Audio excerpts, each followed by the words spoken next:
ज़रा ज़ोर से एक बार दरूद शरीफ पढ़ लिया जाए। अल्लाहुम्मा सल्ली अला सय्यिदना व नबिय्यना व शफ़ीअना व हबीबना व सनदना मौलाना मुहम्मद सल्लल्लाहु अलैहि वसल्लम। बुजुर्गान मोहतरम, अजीज नौजवानों, पर्दे में बैठकर सुनने वाली अजीज बहनों और माओ, मिक्स किया।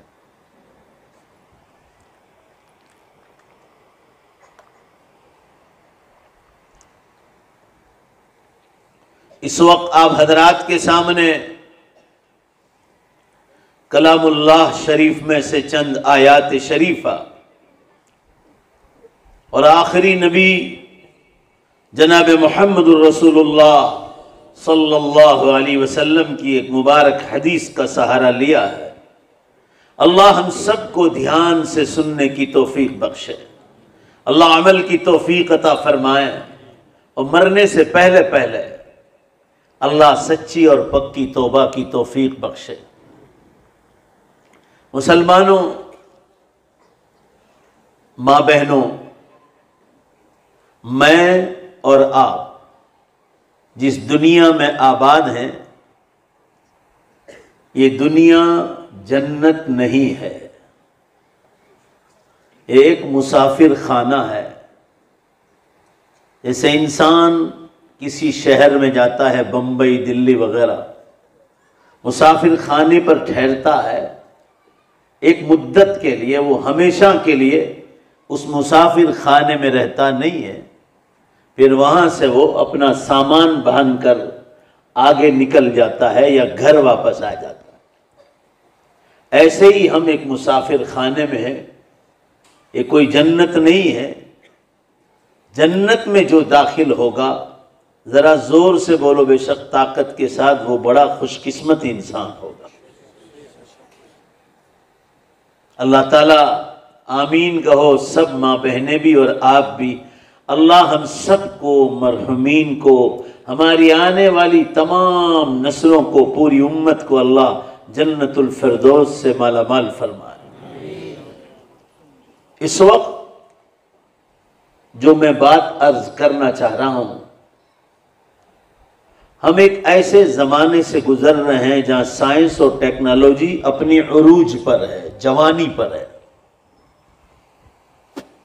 उसके बावजूद आज भी अल्लाह के चैलेंज को कोई साइंस और टेक्नोलॉजी वाले ने कबूल नहीं किया है। बेहिसाब तरक्कियां हुई।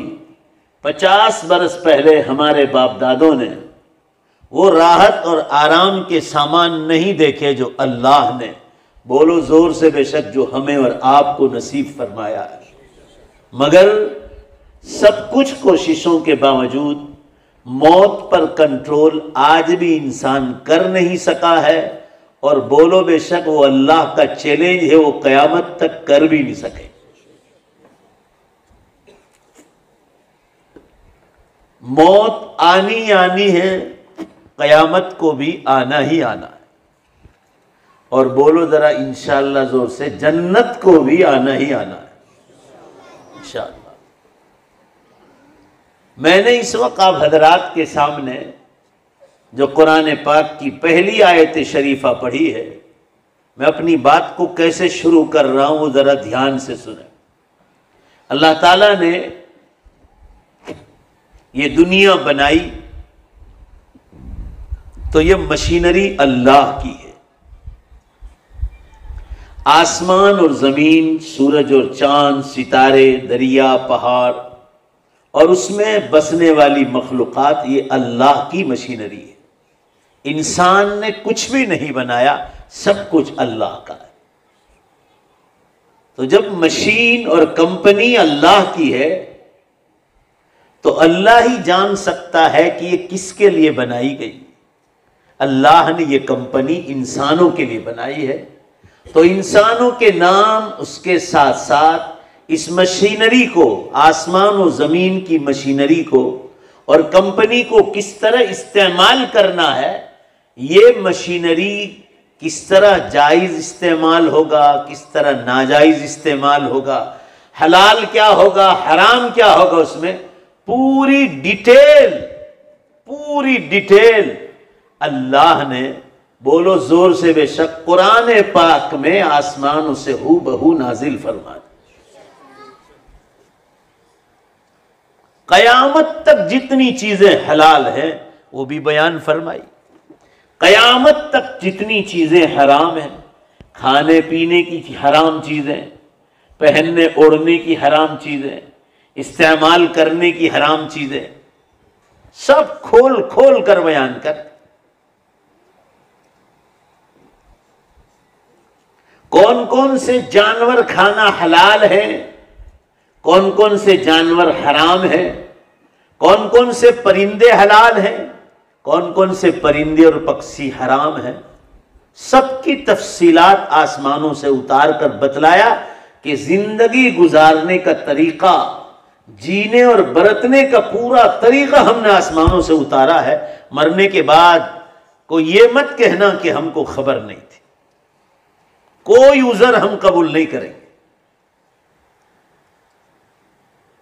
जैसे ये आहूजा कंपनी का लाउडस्पीकर है, कंपनी लाउडस्पीकर के साथ, उसके बूस्टर के साथ एक किताब भी देती है, कंपनी देती है। आप फ्रीज मशीन लेकर नहीं जाओ तो फ्रीज मशीन के साथ भी आपको वारंटी कार्ड, गारंटी कार्ड दोनों आपको दे दी जाती है, और उसमें लिखा रहता है कि इसको इस तरह इस्तेमाल करना है, गलत इस्तेमाल करोगे तो कहां करंट लग सकता है, आप कब्र में भी जा सकते हैं। पूरी डिटेल उस किताब में दे दी जाती कि मशीन किस तरह इस्तेमाल करना है। पूरा मजमा जरा जोर से बोलो बेशक, अल्लाह ने भी इस आसमान और जमीन में किस तरह रहना है पूरी डिटेल कुरान में आसमानों से नाजिल कर दी, ताकि इंसान के लिए कोई क़यामत के दिन उज़र बाकी न रहे। उसके लिए कुरान पाक उतारा। और कुरान पाक कैसा उतारा, माँ बहनें भी ध्यान से सुने, खासकर हमारी जवान लड़कियां और जवान लड़के जो 14 साल की उम्र से बुलूग की तरफ जाते हैं और शादी से पहले की जिंदगी में एक खास मस्ती और रंग में होते हैं, वो भी जरा ध्यान से सुन लें कि कल उठकर मरने के बाद रोने का वक्त ना आए। उन लोगों का नाम इसलिए ज्यादा लेता हूं कि क़यामत की निशानियों में एक निशानी बुखारी शरीफ में आई है कि जब नौजवानों की मौत ज्यादा होने लगे तो समझ जाना क़यामत करीब है। ये हदीस बुखारी शरीफ में आई है। आज देख लो, नौजवान लड़के लड़कियां बेशुमार मर रहे हैं बीमारियों में, शुगर की बीमारी, प्रेशर की बीमारी, ब्रेन हेमरेज की बीमारी, किडनियों की बीमारी, गुर्दों की बीमारियां, बेशुमार लकवे की बीमारियां, नौजवान लड़के लड़कियों, और उसी में दुनिया से चले जाते हैं। एक्सीडेंट और वो बीमारियां जो 50 साल पहले बाप दादों ने कभी सुनी भी नहीं, वो सुनने में आ रही नौजवानों। मैं सूरत इलाज के लिए बैठता हूं, भागल 4 रास्ता मीनारा मस्जिद सोमवार को, और जुमा को अंकलेश्वर में अपने वतन में बैठता हूं। आप मुझसे पूछो कि कैसी लाइन लगती है और नौजवानों में शुगर प्रेशर की बीमारियां कितनी ज्यादा फैल रही। शराब पीने की कितनी चिट्ठियां आती कि मेरा हस्बैंड शराब पीता है, मेरा बेटा शराब पीता है, मेरा लड़का जुआ खेलता है, मेरा हस्बैंड जुआ खेलता है। शराब पीने में कितने मर रहे हैं। इसलिए ये 14 साल से लेकर 25 साल तक की उम्र के खास, और नंबर 2 25 साल से 40 साल की उम्र वाले नंबर 2 पर, और 40 से लेकर 60 और 70 वाले। सबसे पहले उन नौजवान लड़के और लड़कियों को कहता हूं कि कुरान का पैगाम समझ लो, रोने के सिवा कोई चीज हाथ में नहीं आएगी। आप यहां से दुबई जाओ, अमेरिका जाओ, वहां के एयरपोर्ट पर आप उतरे और आपने इंडिया का 100 का नोट निकाल के दिया कि भाई मुझे चाय पीनी है एयरपोर्ट पर, वो मना करेंगे कि ये इंडिया का रुपया है, ये यहां दुबई में नहीं चलेगा। वो अगर आप अरबी जानते तो अरबी में कहेगा हादा रुबियतुल हिंद व नहनु नुरीदु रुबी दिरहमुल दुबई। ये इंडिया का रुपया है और हमको दुबई का दिरहम चाहिए। वो मना करेगा कि इंडिया का रुपया जब दुबई में नहीं चलता है। पूरे मजमे में से आवाज सुनना चाहता हूं, भाई दुनिया के बेकार धंधे जोर से बोलो, जवाब दो सब मिलकर, अल्लाह के आखिरत में काम आएंगे? नहीं आएंगे। वहां का रुपया तौहीद है, एक अल्लाह पर ईमान। नेमत मिले तो शुक्र अदा करना, मुसीबत आए तो सब्र करना। चप्पल की पट्टी टूट जाए तो भी अल्लाह से मांगना, नमक का टुकड़ा भी चाहिए तो अल्लाह से मांगना। नमाज, रोजा, तरावी, ज़कात, सदका, खैरात, इफ्तार कराना, सहरी कराना, तहज्जुद पढ़ना, इशराक अव्वाबीन और चाश्त पढ़ना, नवाफिल को ज्यादा करना, शबे कदर की तलाश करना, हज करना, कुर्बानी करना, माँ बाप, बीवी, बच्चे, शौहर, औलाद, अड़ोस पड़ोस, रिश्तेदार, तमाम के हुकूक अदा करना। बोलो बेशक ये वहां का रुपया है। भाई बोलो ना बेशक, ये आखिरत का रुपया है। बहुत बंगले और गाड़ियां और प्रॉपर्टियों वाले कब्र में सो गए, सो गए कब्र में। बंगले यहीं रह गए, गाड़ियां यहीं रह गई और कोई चीज उनके हाथ में नहीं आई। जो लेकर जाना है वो ईमान और अमाल लेकर जाना है। हम लोग बिल्कुल कयामत से करीब हैं। अभी भी आंख खोल लो तो बहुत अच्छा है। मुश्किल से चंद बरस कयामत को बाकी रह गए। सदी की तो आप बात ही छोड़ दो, आप चंद बरस मुश्किल से बाकी। दज्जाल के निकलने की जो निशानियां उलमा ने लिखी है, 20 किताबें इस वक्त मार्केट में उलमा की आ चुकी है कि दज्जाल को निकलने को बिल्कुल तैयार है। दज्जाल निकला और फितना शुरू किया कि हजरत ईसा अलैहिस्सलाम को अल्लाह ताला आसमानों से उतारेंगे और इमाम मेहदी का ज़ुहूर भी हो जाएगा। उसके बाद पश्चिम से सूरज निकल जाएगा और तौबा का दरवाजा, बोलो जोर से, बंद हो जाएगा। मैं मुसलमानों को 2007 से समझा रहा हूं कि संभल जाओ, दुनिया अपने आखिरी अंजाम को पहुंचने वाली। हालात इतने बिगड़ गए दुनिया के कि अब मेरे और आपके लिए दुनिया में रहना ही मुश्किल हो जाए। सबसे बड़ी निशानी दुनिया की यह है कि वलसार सीटी के बीच में खड़े रहकर सुबह से शाम खड़े रह जाओ चौराहे पर और देख लो कि दुनिया कितनी नंगी है। यह सबसे बड़ी कयामत की निशानी।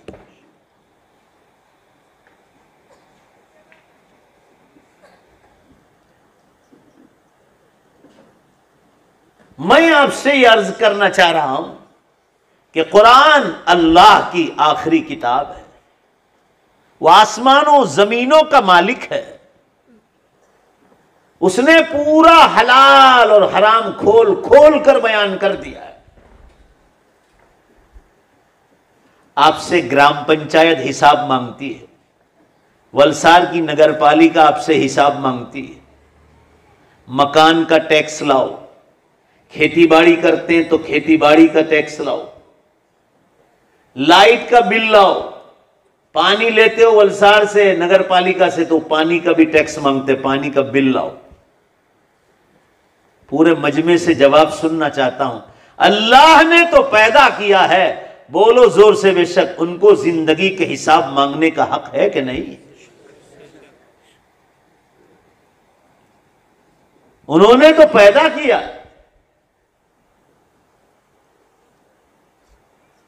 लिहाजा वो दोबारा जिंदा करेंगे और कहेंगे कि लाओ, वाटर वर्क्स का बिल देकर आया, आसमानों से पानी बरसता था, उस पानी का बिल लाओ।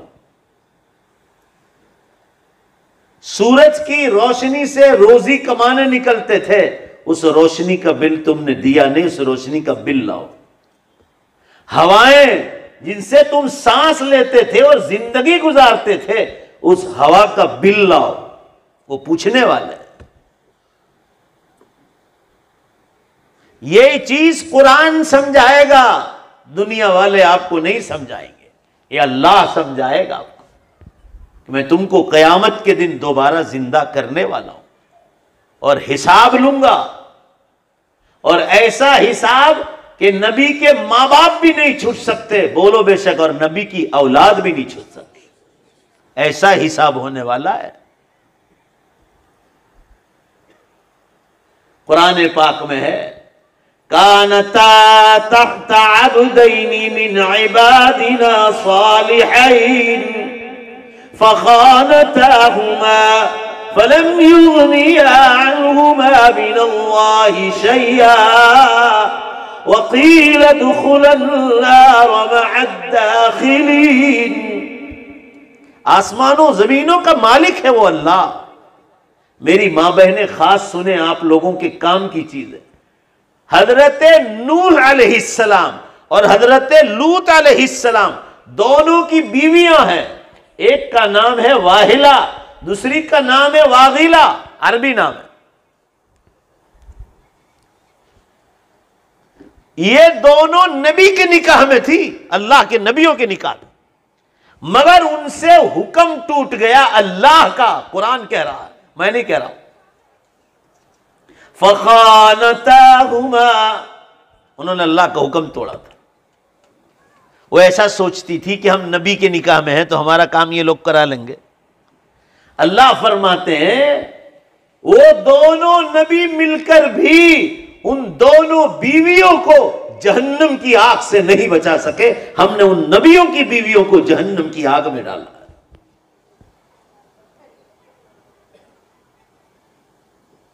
कुरान पाक में उसी सफ़े पर जहां ये वाहिला और वागिला दोनों नबी की बीवियों को जहन्नम में डालने का जिक्र है, उसी पेज पर नीचे फिरौन की बीवी आसिया का जिक्र है। हुक्म माना तो अल्लाह ने उसको जन्नत में ले लिया।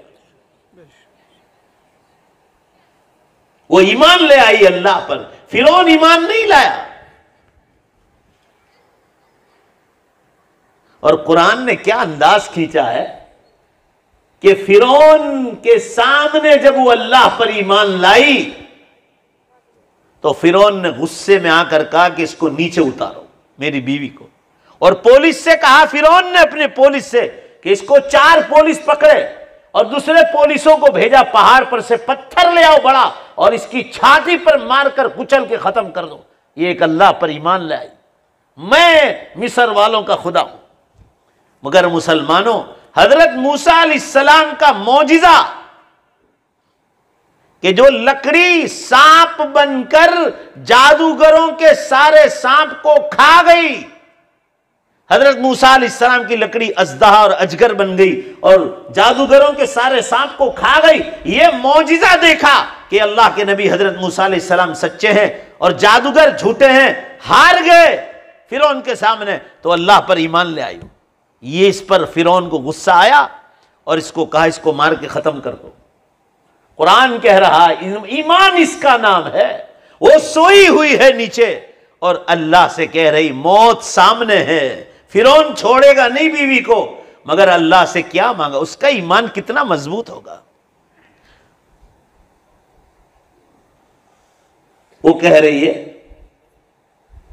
ए अल्लाह, ये फिरौन मुझे मारकर खत्म कर दे, उससे पहले तू मेरी रूह निकाल ले और जन्नत के महल में मुझे दाखिल कर दे।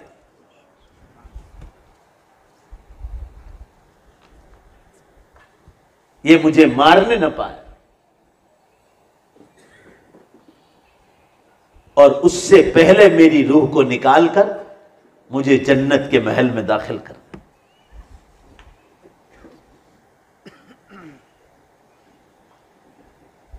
आप सोचो जरा, नबी की बीवियों को हुक्म तोड़ने पर जहन्नम में डाला और फिरौन जैसे जालिम और जबरूत की बीवी ने हुक्म माना। बोलो जोर से, बेशक अल्लाह उसको जन्नत में ले गए। जिंदगियों में मेरी अजीज बेटियों और अजीज बेटों जो 15 साल से लेकर 25 साल तक के, अभी शादियां नहीं हुई ना, तो बहुत रंगीली मस्तियां होती है इनमें। इसलिए ये समझते हैं कि कौन पूछने वाला है, जो चाहे करो। 25 से 40 वालों में भी रंगीली मस्तियां होती है, मगर याद रखो आप जिस दुनिया में रह रहे हो, फिरौन का महल आज भी बाकी है, मगर फिरौन चला गया जहन्नम की आग में, उसकी हुकूमत चली गई। आप जिस दुनिया में रहते हैं, बोलो जरा जोर से, बेशक ये दुनिया है, जन्नत नहीं है। हाँ।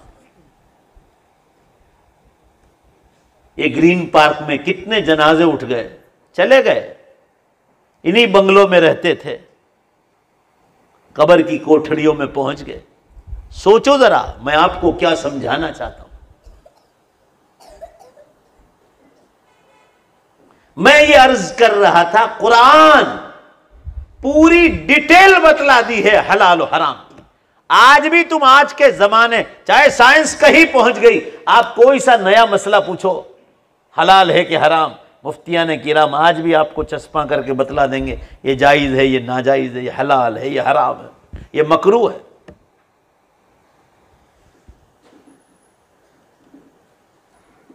हम मुसलमान हैं, हमारा ईमान है कि कयामत के दिन वो दोबारा जिंदा करने वाला है। बोलो बेशक, बोलो जरा जोर से। हाँ,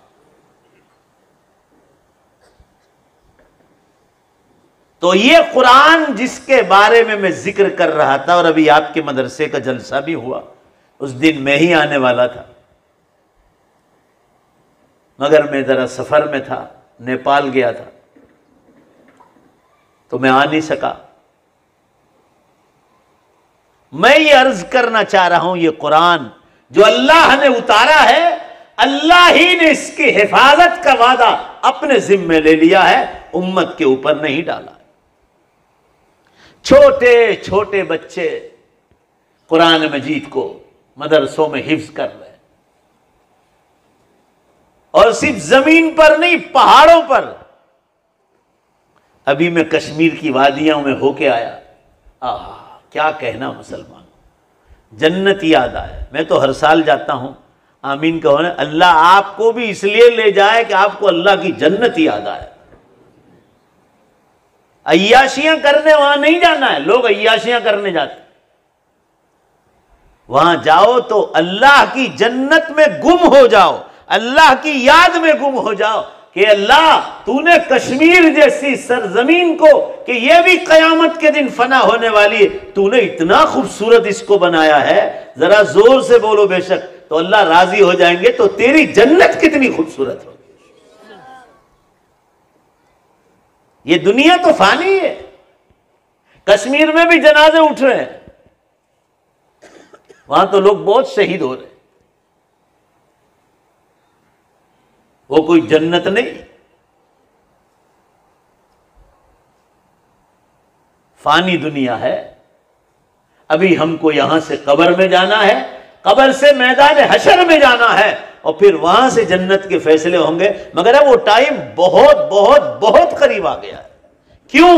कि कयामत की बड़ी निशानियां ऑलरेडी स्टार्ट हो चुकी है, छोटी निशानियां टोटली फिनिश हो चुकी, एक भी छोटी निशानी बाकी नहीं रही। We are already entered in a big science of कयामत। हम ऑलरेडी कयामत की बड़ी निशानियों में दाखिल हो चुके हैं। बहरहाल वो चीज बाद में आएगी। मैं अर्ज कर रहा था, ये जो मदरसों में बच्चे कुरान पढ़ते हैं और हिफ्ज करते हैं, जमीन पर तो हो रहे, बलसाड़ में भी हाफिज कुरान बनते हैं, दमन में भी हो रहे हैं, जमीन पर, पहाड़ों पर, कश्मीर में, इधर आप महाराष्ट्र में रत्नागिरी में जाओ, रत्नागिरी में, वहां भी पहाड़ों पर बच्चे हाफिज हो रहे। आप चाइना जाओ, पड़ोस के मुल्क में, समंदर पर बड़ी बड़ी स्टीमर है, उस पर दारुलूम है, और उस दारुलूम में बच्चे, 20 दरसगाहें हैं, स्टीमर में दारुलूम चल रहा, उसमें 20 ऐसी क्लासेस में जिसमें बच्चे कुरान को हिफ्ज कर रहे हैं। वो क्या आप चाइना जाओ, ये मौलाना बैठे हैं मेरे साथ, क्या नाम है आपका? मौलाना जमशेद साहब, ये नेपाल से आए हैं, आप तो गए हैं ना, आप पूछो, चाइना में इतनी पब्लिक है दुनिया में सबसे ज्यादा पब्लिक चाइना में, और बड़ी तादाद समंदरों में रहती है। चाइना में खुद जगह नहीं, वो अब उनके मकान स्टीमरों में, उनके मकान स्टीमरों में बड़े बड़े दारुलूम है जो पानी पर चल रहे, पानी पर चल रहे। तो पानी पर भी बच्चे हिफ्ज कर रहे हैं कुरान पाक। ये वो कुरान पाक है जिसकी हिफाजत की जिम्मेदारी अल्लाह ने अपनी जात पर ले ली, और इतने छोटे छोटे बच्चे हाफिज हो रहे हैं। मां बहनें भी ध्यान से सुनो, तुम्हारे पेट से पैदा होने वाली औलादें, तुम्हारी की कुखों से पैदा होने वाली औलादें छोटे छोटे हाफिज कुरान। अभी मैं बड़ौदा एक जलसे में गया था, ये लॉकडाउन ही में हुआ था, शायद लॉकडाउन के करीब। एमबीबीएस डॉक्टर, एमबीबीएस बने डॉक्टर, और पूरे इंडिया में नंबर 1 बड़ौदा का पेपरों में भी आया था, और वही बच्चा हाफिज कुरान भी हो गया, वही बच्चा, माशाअल्लाह, और चेहरे पर सुन्नते रसूल। हिफाजत की जिम्मेदारी कुरान की अल्लाह ने अपनी जात पर ले ली।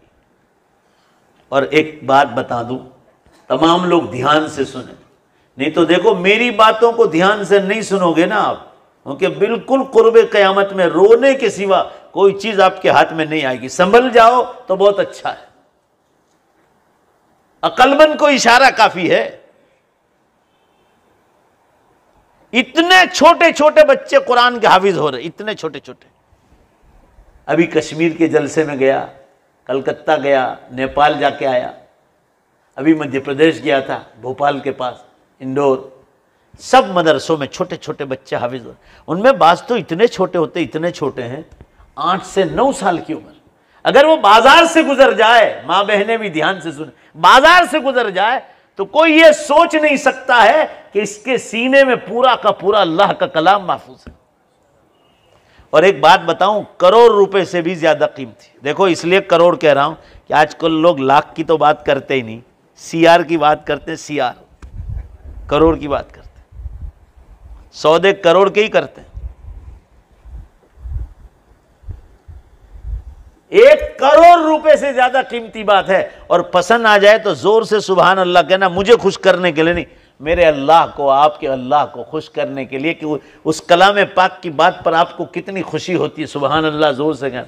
ये वो बच्चा है 8 या 9 बरस का, 10 बरस, जिसकी मूछ भी नहीं निकली, दाढ़ी के एक बाल नहीं निकली। हमारे गुजराती पेपर वाले इसको लबर मुछिया कहते हैं, इतना छोटा है।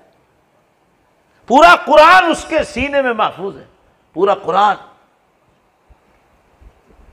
यही वो बच्चा है जिन मां के पेट से पैदा हुआ और जिस बाप के नुत्फे से पैदा हुआ। यही दोनों मां बाप अगर किसी शादी में जाएं या मौत मय्यत में, जनाजे में जाएं, वो इतना छोटा है, ध्यान से सुनो, इतना छोटा है कि चाहे हाफिज कुरान है, मगर मकान की चाबी उस छोटे बच्चे को नहीं देते, बल्कि पड़ोस की औरत को देकर जाएंगे।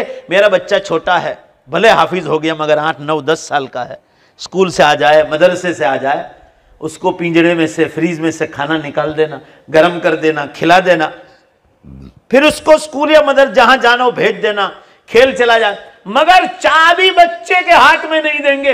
हो सकता है गैस का चूल्हा चालू हो गया, रह गया, आग लग जाए, घर में कुत्ता घुस जाए, सांड घुस जाए, चोर घुस जाए, बहुत सारे मसले।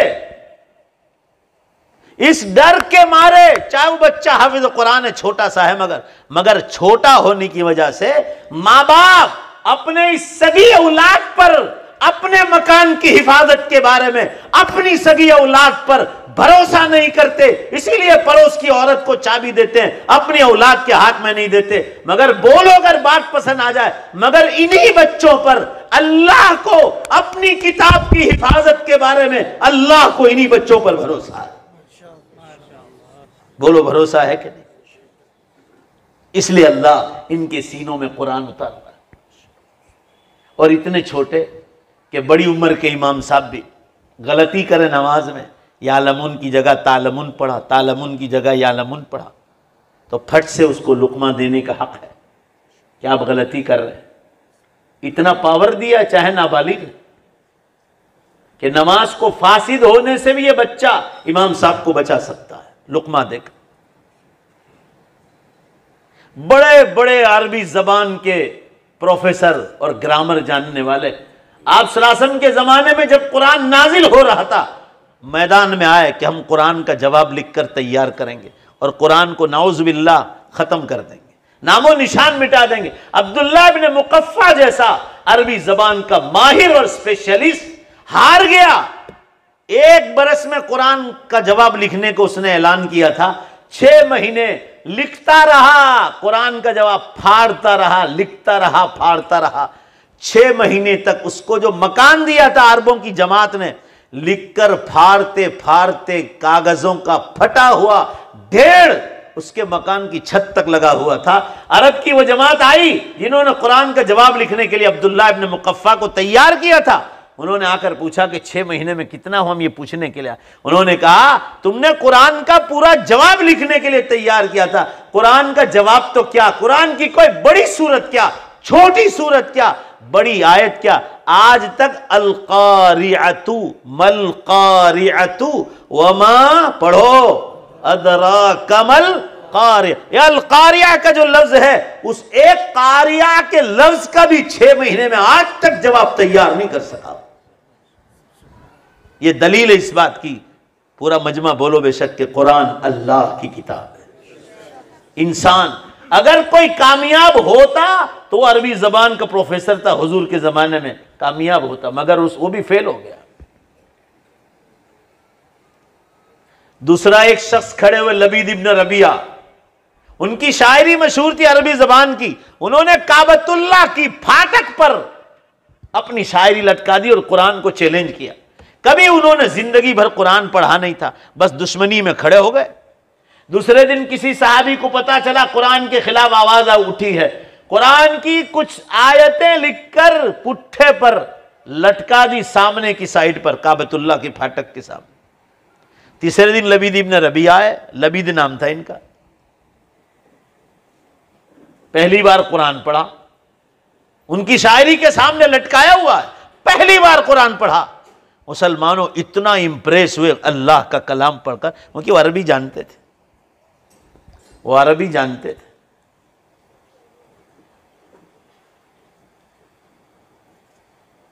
हम लोग अरबी मुसलमान होकर भी नहीं जानते, तो हमें कुछ पता नहीं कि कुरान में क्या लिखा। जब आदमी किसी चीज का स्पेशलिस्ट बनता है ना, तो उसको मजा आता है कि उस जबान में क्या लिखा। आप अगर अंग्रेजी जानते हैं तो आपको अंग्रेजी पढ़ने में मजा आएगा, क्योंकि आपने जानकारी ली। अरबी जानोगे, दुनिया के अब्बजो इंसानों की जुबान अरबी जुबान, जन्नत की जुबान, कब्र की जुबान, मैदान हशर की जुबान अरबी जुबान। कब्र के सवाल जवाब भी अरबी में, गैर मुस्लिमों को भी सवाल होते हैं अरबी में, जवाब भी वो अरबी में देते हैं। मर रब्बु का, तेरा रब कौन है, मन नबीयु का, तेरा नबी कौन है, मा दीनु का, तेरा दीन क्या है, ये सवालात अरबी में होते हैं।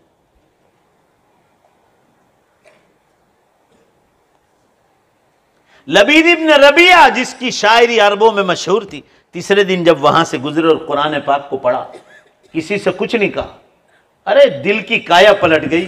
और उसी वक्त रसूलुल्लाह सल्लल्लाहु अलैहि वसल्लम की खिदमत में पहुंचे और आपसे कहा, मैंने अपने हाथ लंबे कर दिए अल्लाह के रसूल, आप अपने मुबारक हाथ लंबे करके मुझे बैठ करके ईमान में दाखिल कर दीजिए। पहली बार जिंदगी में कुरान पढ़ा है और ईमान में दाखिल हो गए थे। ये भी अरबी जबान के बहुत माहिर शख्स थे। तो कुरान की हिफाजत अल्लाह ने की और आज भी कर रहे हैं, आज भी कर रहे हैं। छोटे छोटे बच्चों के सीनों में अल्लाह कुरान को महफूज कर और कयामत तक करते रहे। अब यह सोचना इस कुरान में क्या लिखा है। मैंने शुरू में बता दिया हलाल और हराम, नबियों के हालात, जिन कौमों ने हुक्म माना उन पर क्या इनाम बरसाया, जिन्होंने हुक्म तोड़ा उन पर क्या अजाब नाजिल फरमाया। पूरा मजमा जरा जोर से जवाब दो। आज भी हुक्म तोड़ने वालों पर बोलो जोर से, अजाब भेजता है कि नहीं भेजता? आज भी जलजले आ रहे हैं, हवाई तूफान आ रहे हैं, समंदरी तूफान आ रहे हैं। 2011 में सुनामी आई थी, भूल गए, लाखों इंसानों को मौत के घाट उतार दिया। 2004 में सुनामी आई थी, लाखों की तादाद में लाशें खड़क कर दी। अभी ऑस्ट्रेलिया में सख्त गर्मी में पानी का सैलाब आया। पूछो आपके पास, मेरे तो दोस्त अहबाब हैं, पूरी वो रिपोर्ट मुझे पहुंचाते हैं, मैं दीन दुनिया ब्रॉडकास्ट पे रखता हूं। कैसा सैलाब आया, कितने लोग मारे गए, बह गए ऑस्ट्रेलिया में। आप सोचो मैं क्या कहना चाह रहा हूं।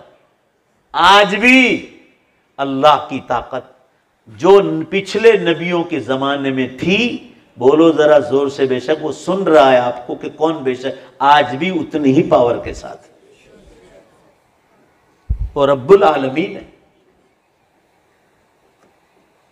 इस कुरान में एक बात ये समझाई गई है, हुक्म मानने वालों पर इनाम, हुक्म तोड़ने वालों पर सजाएं।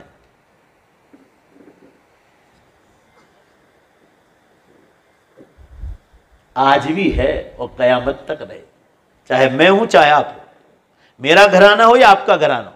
हालात जो आते हैं वो गुनाहों की वजह से आते हैं और सबको पकड़ता है, किसी को छोड़ता नहीं।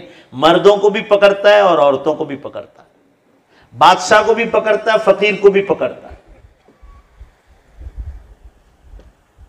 कोई इसमें इस्तिस्ना नहीं, कोई खाली नहीं। इस कुरान में एक मसला खास तौर से समझाया गया है, हम लोग अरबी जानते नहीं, इसलिए कहा आलिमों के पास बैठो।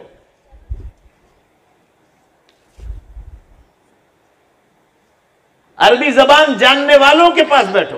कुरान में यह मसला समझाया गया कि इंसानों, तुम कयामत के दिन दोबारा जिंदा होने पर शक करते हो, शक करते हो कि होंगे कि नहीं होंगे, होंगे कि नहीं होंगे। अल्लाह फरमा रहे, दुनिया की जिंदगी से ज्यादा उस दिन पर यकीन करोगे तो ही तुम सच्चे मुसलमान हो। उनके गैर मुस्लिम भी तुम्हारी तरह दुनिया में रहता है, वो यकीन नहीं करता कयामत को, वो पुनः जन्म को मानता है कि इसी दुनिया में दोबारा अगर अच्छे काम करके गए तो वापस दूसरे के घर में जन्म लेंगे। भाई दूसरे के घर में जन्म लेने का क्या मतलब, वहां क्या काम है, अपने ही घर में जन्म ले लो वापस। और अगर बुरे काम किए इसी दुनिया में तो जानवर बनेंगे, या कुत्ता बनेंगे, या सूअर बनेंगे, या बिल्ली बनेंगे। फिर सवाल होगा, कुत्ता सूअर बन गए, चलो फिर बुरे अमल किए तो क्या बनेंगे, तो कहा उससे खराब जानवर बनेंगे। और अच्छे अमल किए तो कहा वापस इंसान बनकर कहीं। ये तो ऐसी चैनल है, इंसान जानवर, इंसान जानवर, इंसान जानवर। ये चैनल ऐसी है कि कभी खत्म ही नहीं हो। इसके पीछे कोई दलील ही नहीं। और अल्लाह फरमाते हैं, अल्लाह के मेरे बंदो, जब तुमको पहली बार मां के पेट से पैदा किया तो पहले तुम्हारा बदन भी अल्लाह के पास नहीं। ये कुरान में लिखा है, समझा रहा हूं, समझ लो। तुम्हारा बदन भी मेरे पास नहीं था और तुम्हारी जान, तुम्हारी रूह भी अल्लाह के पास नहीं थी। अल्लाह ने अपनी ताकत से पैदा की।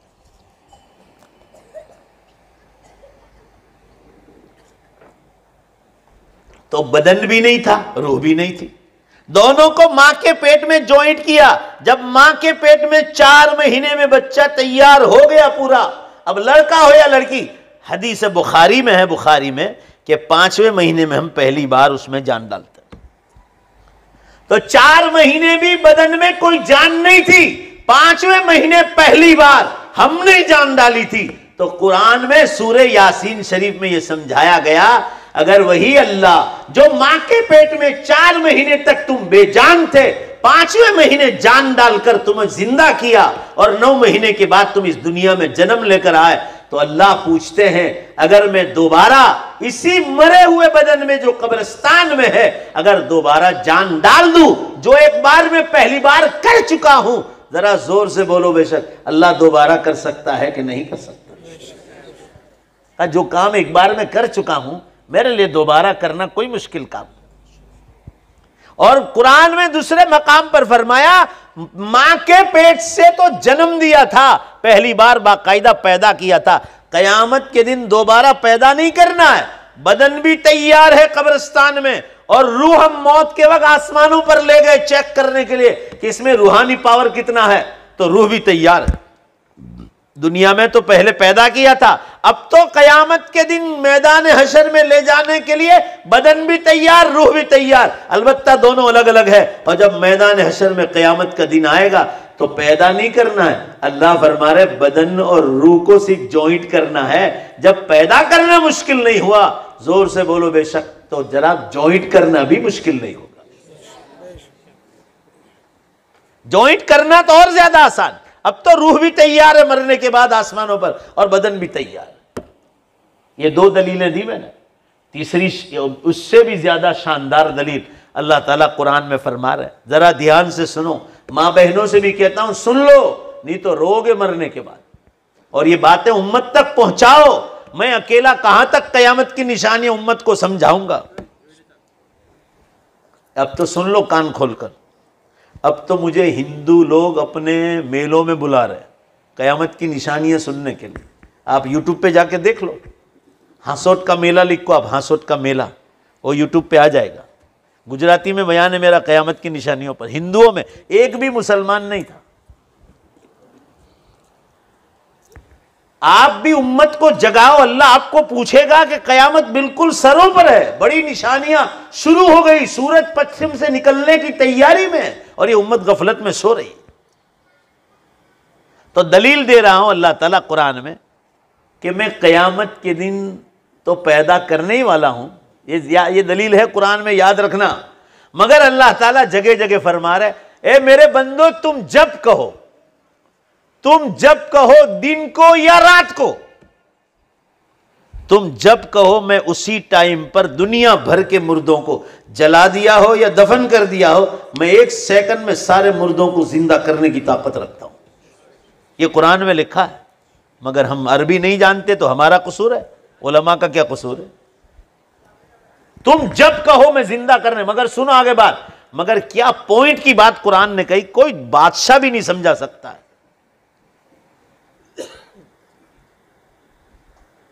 सारी बायोलॉजी बेकार है कुरान के सामने, सारी हिस्ट्री और ज्योग्राफिया बेकार है कुरान के सामने।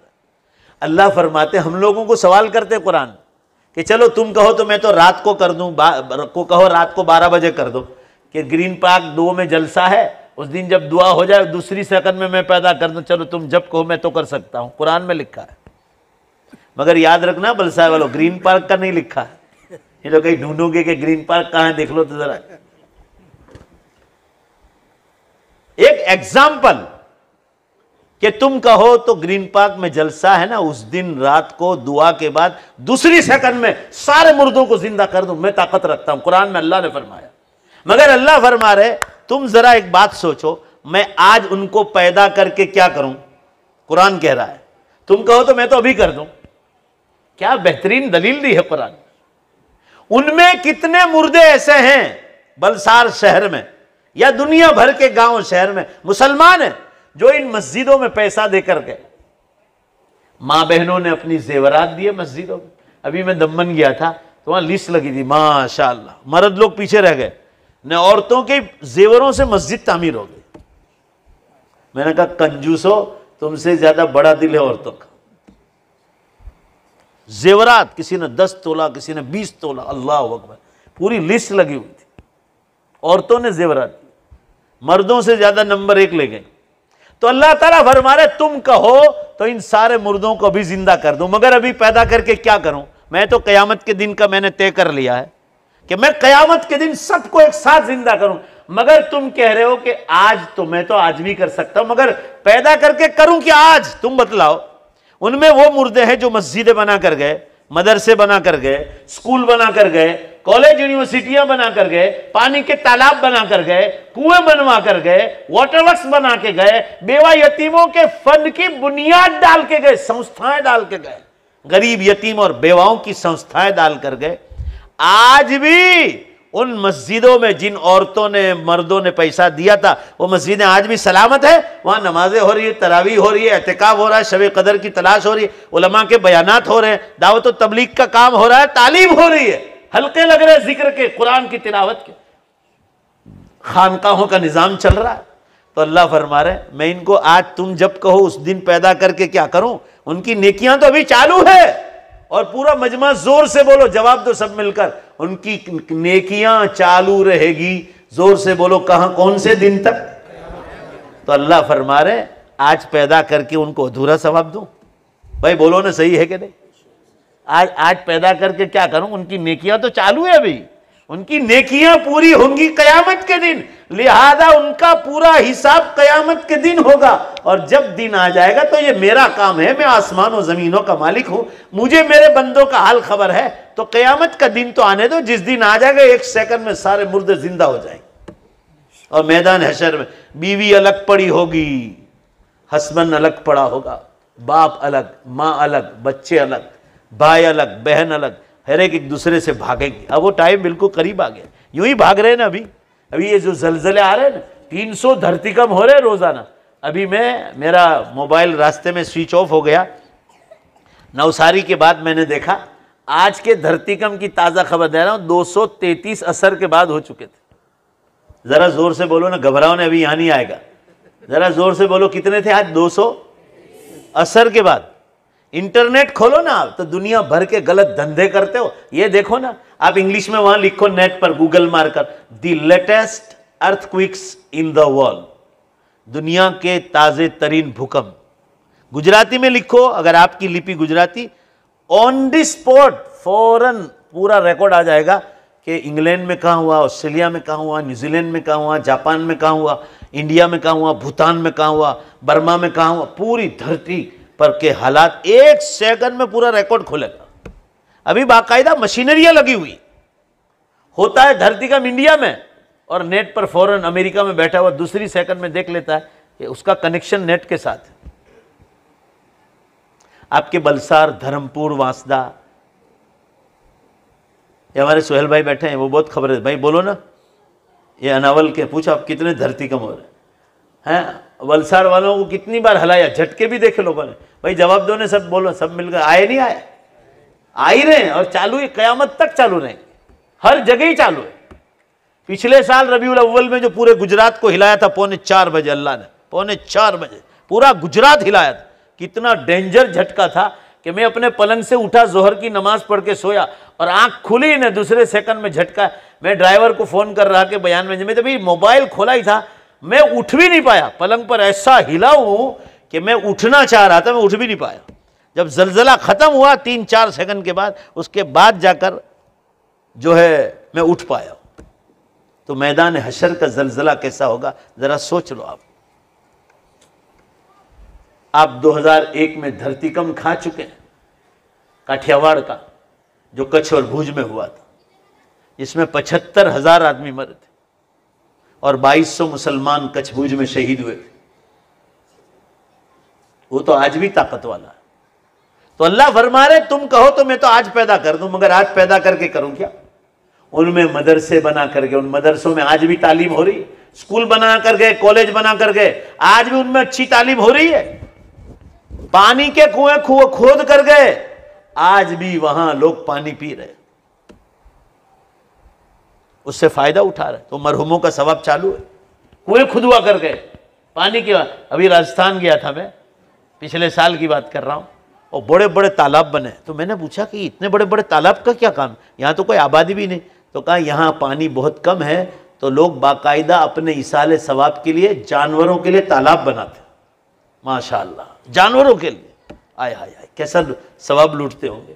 जो मालदार लोग हैं, पानी का हो तो बारिश में जो पानी होता है उन तालाबों में जमा होता है, और ऊंट, भैंस, गायें, बकरियां वहां आकर पानी पीते हैं। जंगलों में, रण में, सहारा में। वो नेकियां आज भी चालू है और कयामत तक चालू रहेगी। तो अल्लाह फरमाने इनकी नेकियां कयामत के दिन पूरी होंगी, लिहाजा इनको जिंदा करने की जरूरत भी पड़ेगी। बोलो भाई सब मिलकर, कब पड़ेगी? कयामत के दिन।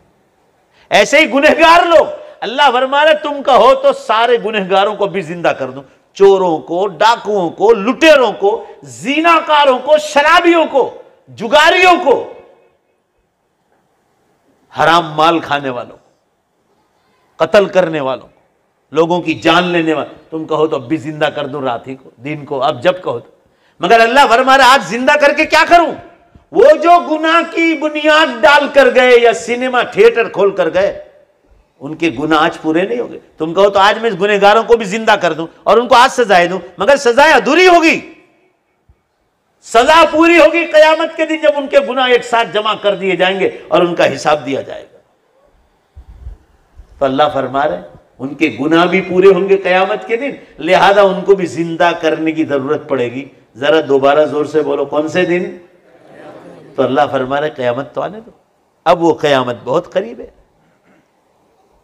कुरान पाक में अल्लाह ने इरशाद फरमाया, बिस्मिल्लाहिर्रहमानिर्रहीम,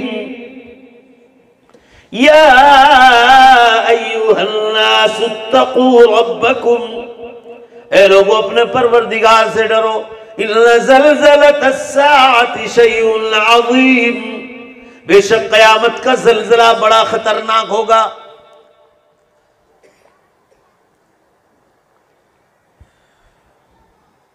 यौम तरौनहा तज़हलु कुल्लु मुर्दिअतिन अम्मा अर्ज़अत। माँ बहनों आप लोग भी ध्यान से सुनो, अल्लाह क्या फरमा रहा है, कयामत का मंजर खींच रहे। जो माएँ उस दिन कयामत के दिन दूध पिलाती होंगी, फरमाया अपने डर के मारे बच्चों को गोद से फेंक देगी। यानी इतना डर होगा कि आज मेरा क्या होगा। हालांकि औरत की जात ऐसी है, अपनी जान दे दे मगर बोलो भाई बच्चे की जान बचा लेगी, मगर कयामत के दिन बच्चे को फेंक देगी।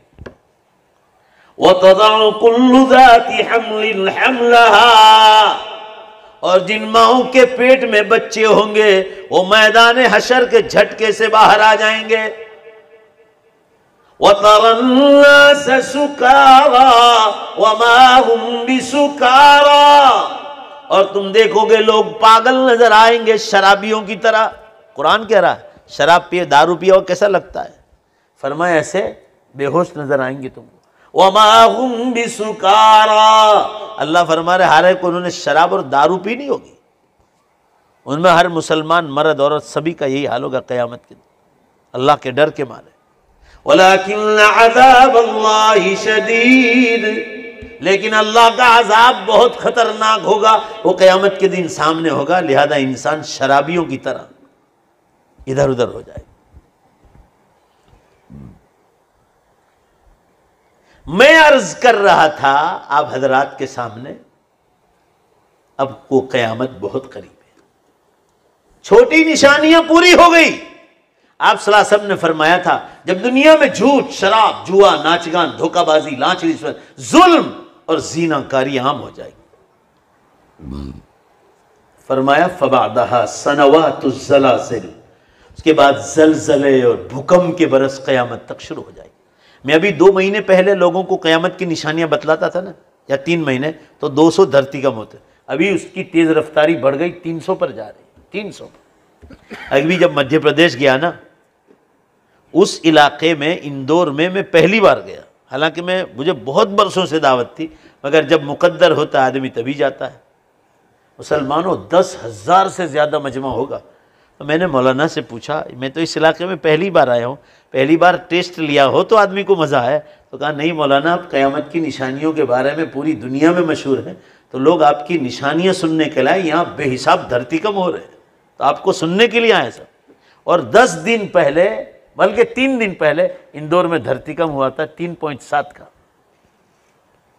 133 माइल को हिलाया था अल्लाह। अभी की बात कर रहा हूँ, 26 फरवरी को इंदौर गया था, पूरी धरती हिल रही और हम मुसलमान मर्द और औरत सो रहे। आप सल्लल्लाहु अलैहि वसल्लम ने फरमाया जलजलों के बरस शुरू हो जाए।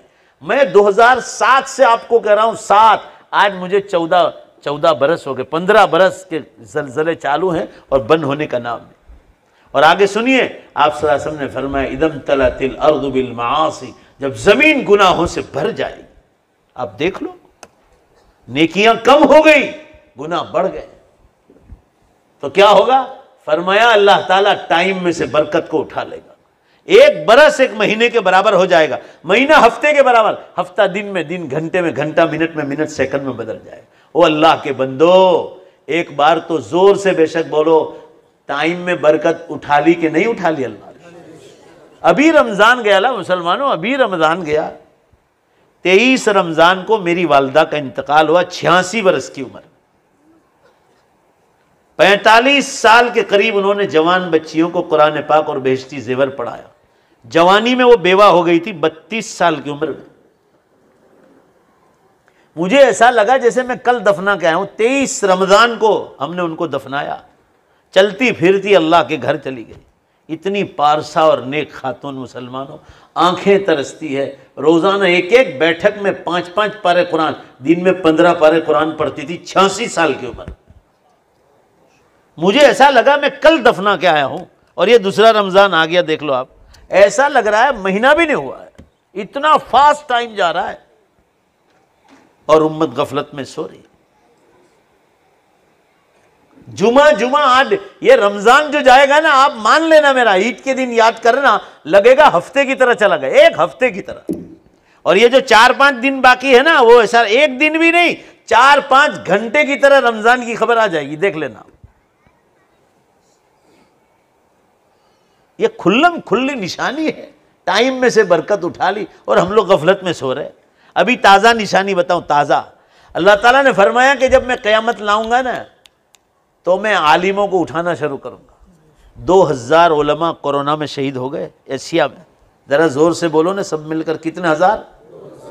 और जिनका नाम था दुनिया में, मेरे और आप जैसे नहीं, जिनका नाम था दुनिया में, और जवानी में चले गए। बुढ़ापे में तो बहुत कम लोग हैं। दारुल देवबंद के 10 बड़े मुहद्दिस चले गए। दारुल देवबंद, अल्लाह अकबर, जिनका फैज़ पूरी दुनिया में। सहारनपुर के बड़े बड़े उलमा चले गए, लखनऊ के, मुरादाबाद के। गुजरात में 200 से ज्यादा उलमा चले गए और हम गफलत में सो रहे। 200 से ज्यादा जिनके जाने का टाइम नहीं था। 30 बरस, 35 बरस, 40 बरस, ये जितने भी दारुलों में आप तहकीक करो, उनमें बड़े बड़े उलमा चले गए। हदीस में है, युक़बज़ुल इल्म बिक़ब्ज़िल उलमा, उलमा को इल्म उठाया जाएगा आलिमों के उठाने से। अब ये तो मक्खन है, मक्खन, घी कहते हैं ना, घी। जब घी और मक्खन को उठा लेंगे तो मैं और आप तो छाछ है, छाछ, इसकी तो कोई हैसियत ही नहीं। यानी अलार्म बज गया कि मक्खन को उठा लिया, मक्खन को निकाल लिया अल्लाह ने। छाछ तो लोग फ्री में दे देते हैं।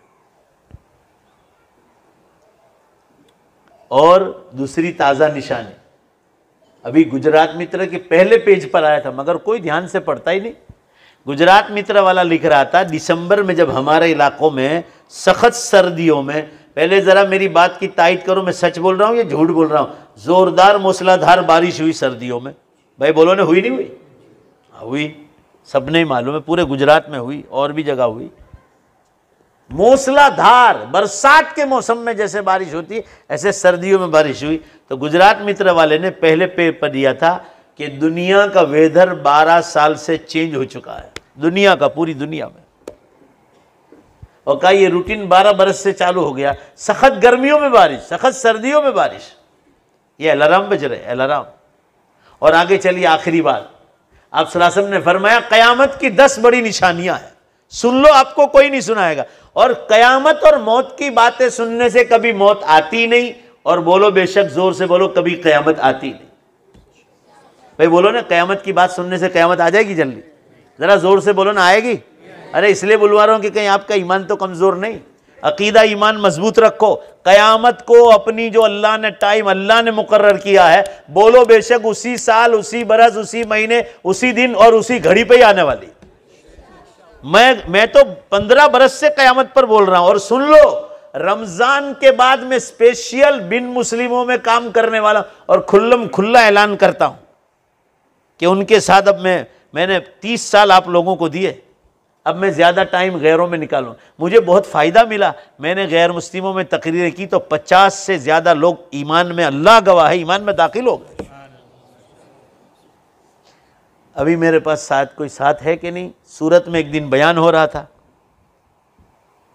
महाराष्ट्र के लोग रहते हैं, चालू बयान में एक हिंदू ने बाहर बयान सुना और कहा कि जो निशानियां बयान कर रहे हैं, आकर ऐसे मस्जिद में खड़ा हो गया, अल्लाह गवाह है, कहा ये निशानी क़यामत की मैंने ख्वाब में देखी, मैं आज ही ईमान लाने के लिए तैयार हूँ, मैंने देखी कि दुनिया नष्ट होने वाली। कहा आपके नबी ने जो, तो मैं जो जल्दी में था, मैं चला गया, उनको सब समझाया, पूछा, सब किया। इमाम साहब को सौंप गया था कि इनको गुस्ल भी करा दो कल और इनको ईमान में दाखिल भी कर दो। माशाअल्लाह वो मस्जिदों में आता हो गया है।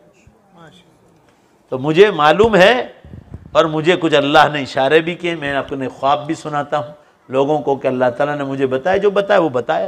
ख्वाब देखने से कोई आदमी वली नहीं बन जाता। ख्वाब तो इसलिए बतलाते हैं कि लोग अल्लाह उम्मत को जगाएं कि क़यामत करीब आ गई। आपके बलसार में कितने लोगों ने ख्वाब देखे? आमिर भाई है इधर, कहाँ है इनके? ये आमिर भाई बैठे हैं, लंदन में भी मेरी बहुत खिदमत की इन्होंने। ये आमिर भाई की लाइन में एक जवान लड़की ने ख्वाब देखा, 2-3 साल पहले की बात। मैं बलसार तकरीर करने आया था, वो लड़की की ने मेरे बयानात सुने होंगे, कुंवारी लड़की, वो मेरे आने से पहले इनके वालिद को आकर कह गई, इनके घर वालों को, कि मौलाना आए तो मेरा ख्वाब सुना देना। उसने गुजराती में आसमानों पर ख्वाब में लिखा हुआ देखा। पहली लाइन में ये लिखा था कि लोगों ने जगावी दो, और दूसरी लाइन में लिखा था क़यामत बहुत करीब आवी गई है। बुखारी शरीफ आया, किताब ताबीर रुया बुखारी शरीफ, कि जब क़यामत बिल्कुल करीब आ जाएगी तो अल्लाह ताला ईमान वालों को क़यामत की निशानियां बोलो बेशक ख्वाब में बताना शुरू कर देंगे। यह हदीस बुखारी में आई है कि वो लड़की झूठ बोल रही है। मैंने तकरीबन 2007 में पहला ख्वाब देखा था और वो ख्वाब जुमे की रात थी। यहां से मेरा इतिहास है क़यामत पर बोलने का। जुमा की रात में बयान करके दिन दुनिया ऑफिस पर आया, अंकलेश्वर सो गया, अल्लाह गवाह है, और सूरज को मैंने पूरब से निकलते देखा। पूरा सूरज धीमे धीमे धीमे आया और पश्चिम की दिशा में जाकर चिपक गया। मैं समझ गया कि अब दुनिया के हालात खराब होने वाले हैं और अल्लाह ताला बड़ी निशानी कभी भी शुरू करेगा। ये तारीख है मेरा क़यामत पर बोलने का। ये दिन हो गए 2007, आज 2022 हो गई। रोज़ बोलता हूँ, रोज़, और लोग कुछ भी कहें मरते दम तक बोलूँगा। लोगों के कुछ भी बात करने से मेरा ईमान कमज़ोर होने वाला नहीं। अब लोग मेरे साथ जुड़ने लगे, अल्लाह ताला अब उनको ख्वाब बतला रहा है। कोई हज़रत ईसा अलैहिस्सलाम को नीचे उतरते देख रहा है, कोई काना दज्जाल को देख रहा है, उसकी पेशानी पर काफर लिखा हुआ। मुसलमान ख्वाब देख रहे हैं। कोई इमाम मेहदी के ज़ुहूर को देख रहा है। हमारे तरकेसर में एक उस्ताद हैं, मेरे साथ पढ़ा था, वो मेरे से इख्तिलाफ करते थे इस मसले में, मगर कभी मुझे बात खुलकर कहते नहीं थे, मिलते भी थे। अभी अल्लाह ताला ने उनको ख्वाब बताया कि सूरज को पश्चिम से निकलते देखा, तो मुझे कहने लगे कि मैं कान पकड़ता हूँ, अब आपकी हर बात मानता हूँ, वाकई क़यामत करीब। अल्लाह ताला ने मुझे दिखाया कि सूरज को मैंने पश्चिम से निकलते देखा। काठियावाड़ में, वेरावल में मौलाना इमरान साहब है, मैं जाता हूँ वेरावल तो मुझे लेने भी आते हैं, मगर कभी खुलकर कहा नहीं उन्होंने। अभी उनका वॉइस मैसेज आया था कि मैंने अजीब ख्वाब देखा। मैंने कहा बोलो क्या? कि पहले तो मैं माफ़ी चाहता हूँ आपसे। मैंने कहा किस चीज़ की? कहा मैं आपकी बात से इख्तिलाफ करता था। कहा अब मैंने ख्वाब देखा कि आपको, यानी मुझे, उन्होंने दारुल देवबंद में घूमते हुए देखा और थोड़ी देर के बाद मगरिब की अजान हो गई और अंधेरा छा गया और सूरज पश्चिम से निकल आया। कहा अब मैं समझ गया कि अब दुनिया ख़त्म होने वाली। भाई जो चीज मैं कह रहा हूं दुनिया में हो रही है। कोई ये नहीं सोचता कि मैं 30 बरस से कयामत ये मैदान तकरीर में हूं, कभी मैं कयामत की निशानियों पर इतना नहीं बोला जितना आज बोल रहा हूं। जब हो रहा है वो चीज, धरती कम हो रहे, टाइम में से बरकत उठा ली, उलमा जा रहे, वेदर में चेंजेस आ गए, बड़ी निशानियां शुरू हो गई। इधर साइंस वाले बार बार ऐलान कर रहे हैं। आप टाइम्स ऑफ इंडिया देखो, हर इतवार का कम से कम उसमें साइंस के आर्टिकल, साइंस वाले कह रहे हैं this is the last and final call to all mankind from God. खुदा की तरफ से इंसानों के नाम आखिरी कॉल आ चुका है। आप एयरपोर्ट पे जाओ ना, आपका बोर्डिंग पास निकल गया, प्लेन में बैठने की तैयारी, सबको प्लेन में बिठा रहे, आपका बोर्डिंग पास देख रहे हैं और आप नहीं गए तो अनाउंस करते हैं कि वेर इज दिस पैसेंजर, ये पैसेंजर कहाँ है, और नहीं गए आप उसके बावजूद, तो कहेंगे this is the last call. भाई बोलो ना, बोलते नहीं बोलते? अब हम दरवाजा बंद करके उड़ जाएंगे, ये आखिरी कॉल है। कसम खुदा की, साइंस वाले कह रहे हैं कि खुदा का आखिरी कॉल इंसानों के नाम आ चुका है। अब आप अंदाजा लगाओ, ये अल्फाज इस्तेमाल कर रहे हैं ये लोग, यूं कह रहे हैं साइंस वाले, अर्थ इन क्राइसिस, जमीन भयजनक सपाटी पर है। ये लोग देख रहे हैं अब, इसीलिए इन्होंने 2050 का ऐलान किया कि 2050 तक में दुनिया साफ होने का खतरा है। मगर हम लोग 2050 पर जोर से बोलो ईमान रखते, वो कोई खुदा नहीं हमारे। मगर इतनी बात उनकी जरूर मानो, वो कह रहे हैं कि कयामत करीब है, तो इतना मानो, क्योंकि ये बात हमको अल्लाह ने बतलाई है, तो कुरान की तायीद कर रहे हैं। जैसे साइंस वाले हमको कहते हैं कि फलां तारीख को सूरज ग्रहण होगा, फलां तारीख को चांद ग्रहण होगा, तो सारे इमाम भी तैयार हो जाएंगे, भाई चलो सूरज ग्रहण की नमाज पढ़ो। क्यों? साइंस वाले के कहने, वहां क्यों मानते हो? तो इतना तो मानो कि कयामत करीब आ गई, वो कह रहे इतना तो मानो, उम्मत को जगाओ कि जो कुरान कह रहा है वही वो बात कह रहे। ये लोग कह रहे the final day is not far, दुनिया का आखिरी दिन अब बहुत दूर नहीं। यानी हमारे तो खुशी की बात है कि जो कयामत का मजाक उड़ाते थे वो कुरान के तराजू में आके बैठ गए। अब 4 निशानियां हो गई जो हालात में देख रहा हूं ना, 10 निशानियां हैं, उसमें से 4 हो गई। मां बहनें, बेटियां, बहनें, सब ध्यान से सुनो। 10 निशानियां पहले कौन कौन सी है वो सुन लो। जो हुई वो पहली निशानी, धुआं निकलेगा। धुआं, ये धुआं 2010 में आइसलैंड में निकल चुका है। 10 दिन तक निकला, एक दिन नहीं। पूरा यूरोप, आधे से ऊपर अमेरिका और आधे से ऊपर फ्रांस, 3 खंड को अल्लाह ने पकड़ लिया था, इतना धुआं निकल। एक दुकान, फैक्ट्री, पार्लियामेंट, कोई चीज खुली नहीं, टोटल बंद। दुनिया भर के एयरपोर्ट टोटल बंद हो गए थे 10 दिन के लिए। एक एक हवाई जहाज कंपनी को रोजाना $200 मिलियन का नुकसान था, डेली नुकसान।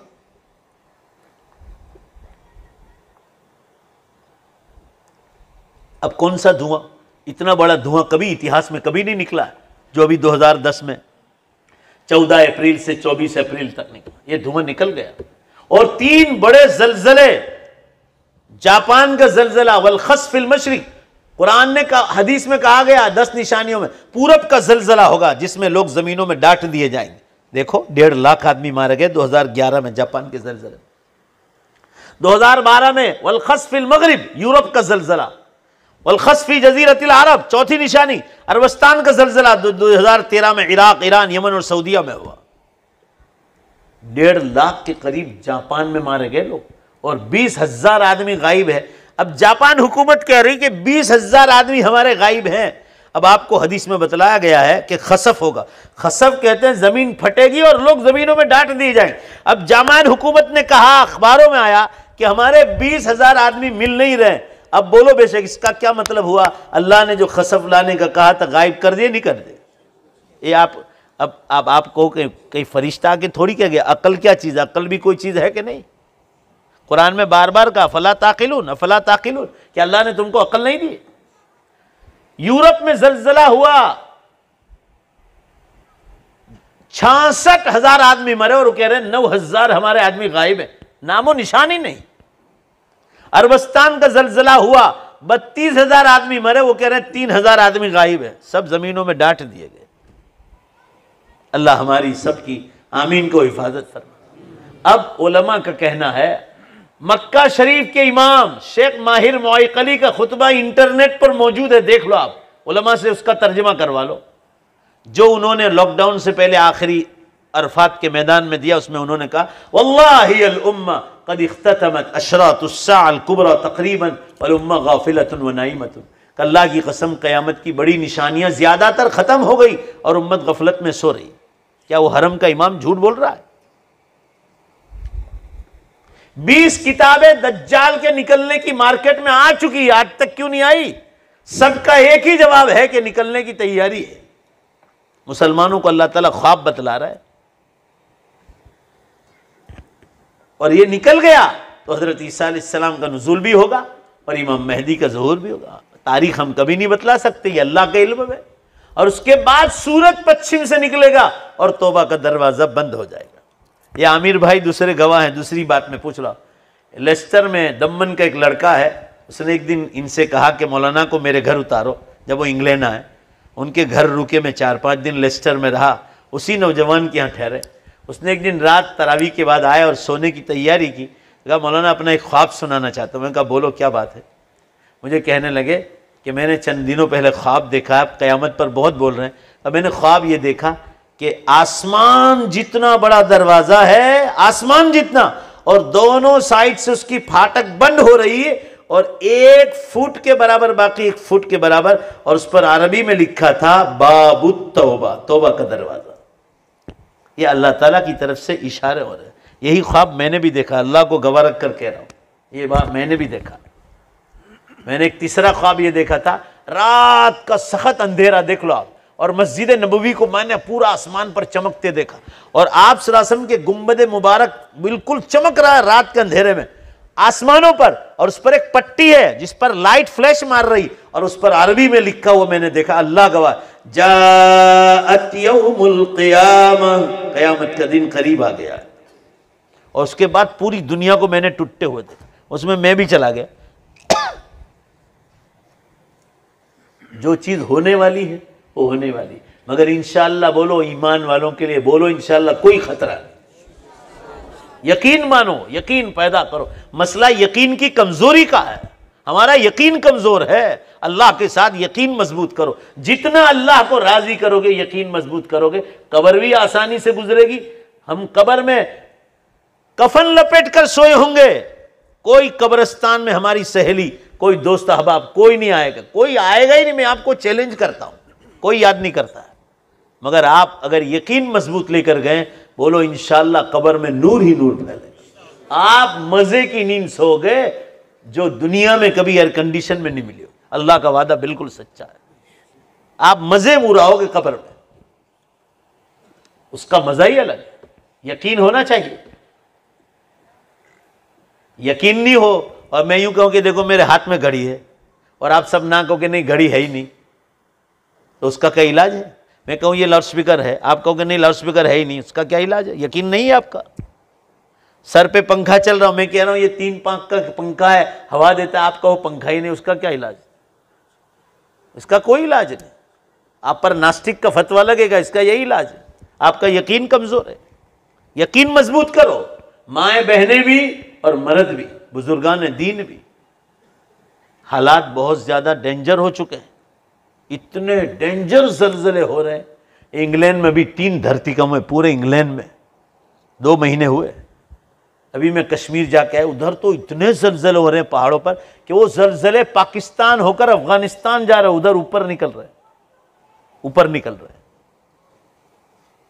अखबारात देखते हैं, अभी 10-15 दिन पहले 2 धरतीकंप आए जापान में, 7.2 के, 6.8 के। मैं दीन दुनिया ब्रॉडकास्ट पे रखता हूं, मेरा एक प्राइवेट नंबर है जो मैं किसी को देता नहीं हूं, और मेरे पास दीन दुनिया ब्रॉडकास्ट क्या, मैं पूरी दुनिया के मुसलमानों को जमा कर रहा हूं, आप भी उसमें शामिल हो जाओ। इसमें बेशुमार मर्द भी है, औरतें भी है, मुझे कोई खबर नहीं कि कौन मर्द है कौन, बेशुमार। आप एक बात मुझे भेजोगे ना दीन दुनिया ब्रॉडकास्ट पर, दूसरी सेकंड में दुनिया के 60 मुल्कों में पहुंचती है, और वो दुनिया भर में पहुंचा देते, दुनिया भर।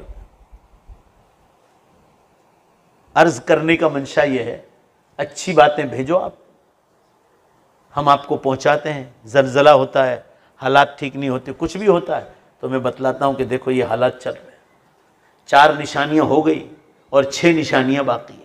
और अगर इसके बावजूद भी किसी को यकीन ना आए तो इस्तिखारा करके पूछ लो। लोग बहुत इस्तिखारा कर रहे हैं अल्लाह के सामने कि वो मौलाना क़यामत पर बहुत बोल रहे हैं, तो अल्लाह क़यामत करीब है। अल्लाह ताला उनको यही बतला रहा है कि अब तौबा का दरवाज़ा मैं बहुत जल्द बंद करने वाला हूँ।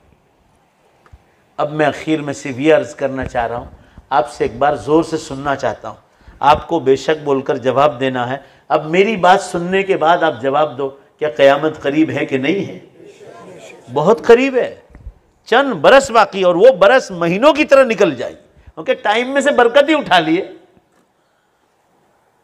जुमा 8 दिन एक दिन की तरह आ रहा है, और पूरा दिन आप कल सुबह जाओगे ना, सुबह देखना, या अभी रात है 11:30 होने जा रहे, 11:15 हो गए, कल 11:15 को याद करना, मुझे आपको ऐसा लगेगा 1 घंटे की तरह एक दिन पूरा हुआ, 60 मिनट की तरह, इतना फास्ट टाइम जा रहा। हम बिल्कुल कयामत के किनारे पर खड़े। अल्लाह ताला हम लोगों को ये बातें इसलिए सुनाई जाती। ये मसला यकीन का जब मैं सुनाता हूँ ना, तो मुझे किस्सा याद है वो लतीफ़ा। हम लोग भी है ना गैर मुस्लिमों की तरह गलत अकीदे बहुत रखते हैं। एक कोई भीखा भाई थे हिंदू, ये सोशल मीडिया पर आया था, यकीन की कमज़ोरी की बात कर रहा हूँ। उसकी शादी नहीं हो रही थी, उसकी माँ ने कहा भीखा तारा लगन नहीं था तो एक काम कर, इनके ऊपर छापड़ा पर पानी मूकिया, पक्षियों पानी पीछे तो तारा लगन थी जैसे। तो वो जो बाजान है तो लिखा है कि शरबत ऊपर छोड़ के आया, पानी नहीं शरबत छोड़ के आया छपड़े पर। तो उसने व्हाट्सएप पे दिया कि जो मैंने कितनी गोरी गोरी छोकरी महिले है, मम्मी है तो कीधु तो कि पानी मूकिया उनके पक्षियों पानी पीछे तारा लगन रहे जैसे। तो मेरा एक दोस्त मिला, ये यकीन की कमजोरी, अल्लाह भाई पानी पीने से कहीं लगन हो जाते हैं। ऐसा होता तो ये जितने लोग जिनके बिल्कुल निकाह नहीं हो तो रोज पानी रखते, आज तक निकाह नहीं हो उसका क्या? अरे भाई बोलो ना, है कि नहीं है? वो एक मगन काका है काठियावाड़ में, उसने तो पक्षियों का बहुत बड़ा मेला बनाया है वहां काठियावाड़ में। 2 भाई, एक की शादी हुई ना, वो मगन काका जिसने बनाया, आज तक उसके लगन है। मैंने कहा मगन काका हजारों पक्षियों पानी पीछे लोग भीखा ना लगन रह गया, तुम्हारा लगन ना थिया। मेरा एक दोस्त है, अभी भी उसकी शादी नहीं हुई, तो फिर मैंने उसको मजाक में कहा, कहला भाई तारा ही लगन न था, कहला भीखो ले आओ आटली गोरी छोकरी, तो एक काम करे तो शरबत मूकी આવ્યો, તું આઈસ્ક્રીમમાં તું દૂધ કોલિંગમાં આઈસ્ક્રીમ ઉપર મૂકી આવો, તારા એનાથી વધારે ગોરી છોકરી ઉપર। ये जो बातें हैं ना, ये गैर मुस्लिमों के यहाँ है, ये इसको कहते हैं गलत अकीदा। जोर से बोलो, इसको क्या कहते हैं? निकाह होना न होना, पूरा मजमा जोर से बोलो, किसके हाथ में है? अल्लाह के हाथ में। तो हम लोग गलत अकीदों में घुसे हुए हैं। नेमत मिले अल्लाह की तरफ से, मुसीबत आए अल्लाह की तरफ से, हर वक्त अल्लाह को याद, अल्लाह को छोड़कर। मेरे साथ भी सफरों में बहुत हालात आते हैं, बड़े अजीब अजीब हालात आते हैं। अभी मैं नेपाल गया ना, नेपाल, आपको ताज्जुब होगा, न्यू ब्रांड गाड़ी मुझे एयरपोर्ट पर लेने आई थी। मैं बागडोगरा उतरा बंगाल, वहां से मुझे बॉर्डर पास करनी थी, तो बागडोगरा से 20 किलोमीटर पर नेपाल की बॉर्डर। अभी परसों ही आया मैं, कल आया। कल रात को बयान था, मुझे 10 बजे पहुंचना था। मेरा टाइम 10:30 11 से 12, 1 घंटे का मेरा प्रोग्राम था, दूसरे उलमा भी आए थे। आपको ताज्जुब होगा मुसलमानों, न्यू ब्रांड गाड़ी, ड्राइवर टॉप का, रोड कहो तो इंडिया के रोड तो खखड़ पंजर, इतना टॉप रोड, मगर एक नहीं 2 पंचर पड़े। और पंचर पड़े तो पड़े, वो इतने फिट टायर थे, 4 आदमी मिलकर खोल रहे थे तो भी परेशान। मैं पहुंचा 2 बजे। जरा जोर से बोलो भाई, कितने बजे पहुंचा? तो 25% मजमा चला गया था। हालांकि वो लोग मेरे राह देख रहे थे, दूसरा कोई होता मेरी जगह तो वो मना कर देता कि भाई सबको रवाना कर दो, दुआ करा दो। मैं भी हिम्मत हार गया होता। उन लोगों ने कहा भाई मौलाना के एक नहीं 2 बार पंचर हुए, और गाड़ी इतनी टाइट है कि 4 आदमी से भी कुछ नहीं हो रहा है। और ऐसे जंगलों से गुजर रहा था नेपाल की शहरों से कि दूर दूर तक कोई टायर वाला भी नहीं मिल रहा थी। यहाँ तो अन्ने इतने उतर आए कि ऐसा लगता है कि पूरा अन्ने अन्ने ही अन्ने है इधर, हर जगह अन्ने ही अन्ने। और बहुत परेशानी उठाई। रात को 2 बजे पहुंचा, ईशा की नमाज पढ़ी, चाय पी, और फौरन मेरा बयान शुरू हो गया। तो अभी 75% मजमा पे मैंने कहा जो गैर हाजिर थे चले गए, आप उनको दीन पहुंचा दो। हालात आते हैं, मेरा भी दुख, इतने तकलीफ से आया, 2 बज रहे हैं, मजमा भाग जाएगा, आदमी को कैसे कैसे ख्याल था। और हकीकत में 25% बाहर, 2 बज गए थे, वही मजमा बैठा रहा। मैंने 40 मिनट ही में सब निपटा दिया दुआ के साथ, 40 मिनट में। ये लोगों को नींद आएगी, लोगों को घर, मेरा ही आखिरी बयान था। तो हालात तो आते, परेशानी आती, परेशानियां आती है, मगर उसको सब्र के, उसमें ये सोचो कि हो सकता है अल्लाह ताला मुझसे नाराज नहीं, मेरी परीक्षा कर रहा, हो सकता है आखिरत में शायद मैंने बाज गुनाह ऐसे किए होंगे जो मुझे खबर नहीं, मगर अल्लाह शायद उसकी मगफिरत करने वाला हो। आदमी ये सोचे, मगर अल्लाह से शिकायत ना करे। हालात तो आते हैं, ईमान जमता ही मुसीबतों में, राहतों में तो लोग बिगड़ते हैं। हालात आते हैं, तो गलत अकीदा मत रखो, ईमान अल्लाह पर रखो। दूसरी बात यह अर्ज कर रहा था, रमजानुल मुबारक आ गया है। रमजान के बाद मस्जिदें वीरान होने का मेन कारण, हम लोग रमजान में भी सच्चे मुसलमान नहीं बनते। नमाज रोजा करते हैं, सुन्नतों के पाबंद नहीं बनते। जैसे मिसाल दूं, अजान 5 वक्त अजान होती है, हदीस में आया है, वाजिब है कि जैसा मुअज्जिन कहे वैसा कहो। और फजर में वो अस्सलातु खैरुम मिनन नौम कहे तो सदक़ता व बररता, सदक़ता व बररता। मगर कोई एक भी मुसलमान है, इल्ला माशाअल्लाह कोई हजारों में एक होगा, मर्द या औरत, जो अजान का जवाब देता होगा। खामोश रहने का हुक्म है। हर मुसलमान अपने दिल में पूछे, रमजान में पैंट पहनते हो, पायजामा पहनते हो, शलवार पहनते हो, माँ बहनें भी अब सीधे पांव से पहनते हो और फिर उल्टा पांव। मगर पहले हम लोग उल्टा पांव डालते हैं, जूता चप्पल में भी पहले उल्टा पांव। ये बिल्कुल सुन्नत के खिलाफ है। आपको जिंदगी गुजारने का पूरा तरीका दिया है। आपकी बैटरी जब रमजान में चार्ज नहीं होगी, बोलो बेशक वो रमजान के बाद भी चार्ज नहीं हो। रमजान में चार्ज नहीं होती। आप अजान का जवाब नहीं देते 5 टाइम का। अगर आप रमजान में रोजे के साथ झगड़ा कर रहे हैं, आपकी रूहानियत कमजोर हो रही है। मना किया गया है कि कड़वा घूंट पी जाओ, मगर घरों में भी झगड़े ना करो, मां बहनों के साथ भी नहीं, खाने पीने के मामले भी नहीं, घूंट पी जाओ। रोजे और झगड़ा दोनों साथ जमा नहीं हो सकता। अल्लाह ताला बहुत नाराज है उन मर्दों औरतों से जो लड़ाई रमजान में झगड़े करते। इफ्तार नहीं, इफ्तार कराने में कितने लोग आगे रहते? 2-4 आदमी मिलेंगे आपको जो लोगों की इफ्तारों की फिक्र करते, जिनको यह ख्याल आता है कि मेरे मरहूमों को सवाब पहुंचेगा, उनको आराम पहुंचेगा। ये 2 साल में लॉकडाउन की वजह से फॉरेन नहीं जा सका, 2 साल यहीं रहा। तो जो उलमा चंदे के लिए आते थे, मैं उनके साथ बैठ के इफ्तार और सहरी करता था। मुझे बड़ा सुकून मिलता था कि अल्लाह ये उलमा की मुझे खिदमत का मौका मिल रहा है। नहीं तो हर साल मैं बरसों से फॉरेन में रहता हूँ। तो आदमी नेकी कमाने की तड़प होनी चाहिए कि है कोई मुसाफिर आया है, कोई मेहमान आया है। आप सल्लल्लाहु अलैहि वसल्लम सहरी में गश्त लगाते थे। एक सहाबी मिल गए, आप सल्लल्लाहु अलैहि वसल्लम ने फरमाया, मिल गए, कहा कि भाई सहरी का नहीं कि अल्लाह के सो अभी मैं घर जा। फरमाया चलो मेरे साथ बरकत का खाना खा लो। सहरी को बरकत का खाना खाकर मेहमान को ले गए, घर पर ले गए। आप सल्लल्लाहु अलैहि वसल्लम ढूंढते थे सहरी में। इफ्तार के वक्त आप मक्के मदीने में देखो, लोगों के दस्तरखान लगते हैं, दुबई वालों के, जजायर वालों के, बहरीन वालों के, कहां के, मस्कत उम्मान वालों, उनके पूरे पूरे महीने मक्का मदीने में दस्तरखान लगते हैं। छोटे छोटे बच्चे उनके पकड़ पकड़ के ले जाते, ताल ताल या शेख ताल, हमारे दस्तरखान पाओ, इफ्तार करो। नेकियां कमा रहे लोग। रमजान में आप टॉयलेट में जाओ, उल्टे पांव से जाओ, बाहर से दुआ पढ़ के जाओ, निकलो सीधे पांव से जाओ। निकलो तो सीधा पांव बाहर निकालो, बाहर आके दुआ पढ़ो जो आपको दुआ बतलाई गई। टाइम नहीं इसलिए दुआ नहीं पढ़ रहा हूं। मस्जिद में जाओ, सीधा पांव डालो। आप तो जानवरों की तरह सीधा उल्टा पांव डाल देते हैं। मां बहनों से कहता हूं, मुसल्ले फर्ज अदा करो, 70 फर्ज का सवाब। और सुन लो हदीस, बुखारी शरीफ में आई है, जिसने रमजान में उम्रा किया रसूलुल्लाह के साथ हज करने के बराबर, सल्लल्लाहु अलैहि वसल्लम। इतना बड़ा सवाब है। फर्ज सब, नफल फर्ज तक और फर्ज 70 फर्ज तक, और रमजान का उम्रा रसूलुल्लाह के साथ हज करने के बराबर है। आप सोचो कितनी नेकियां लूटने की है। नेकियां लूटने का मौसम आ रहा है।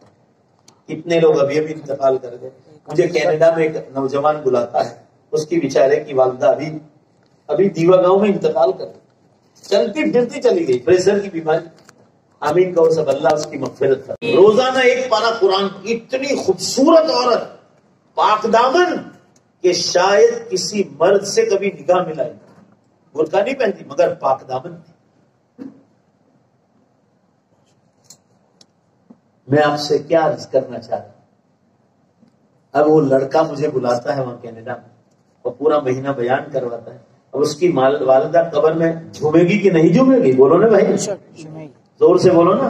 उसकी मां, उसकी औलाद ऐसी पैदा हुई जो उलमा को बुलाकर दुनिया को दीन पहुंचा। और कनाडा, इंग्लैंड, अमेरिका, पनामा में दुनिया भर के मुसलमान हैं। यानी गुजरात के तालीम को बुलाकर, और गुजरात के बहुत सारे उलमा जा रहे हैं, उनको अलग अलग बुला, सबको उनके मरहूमीन को फैज पहुंचता हो। तो हम लोगों से ज्यादा शायद हो सकता है अल्लाह आपको नवाजे, आपका पैसा लग रहा है उसका।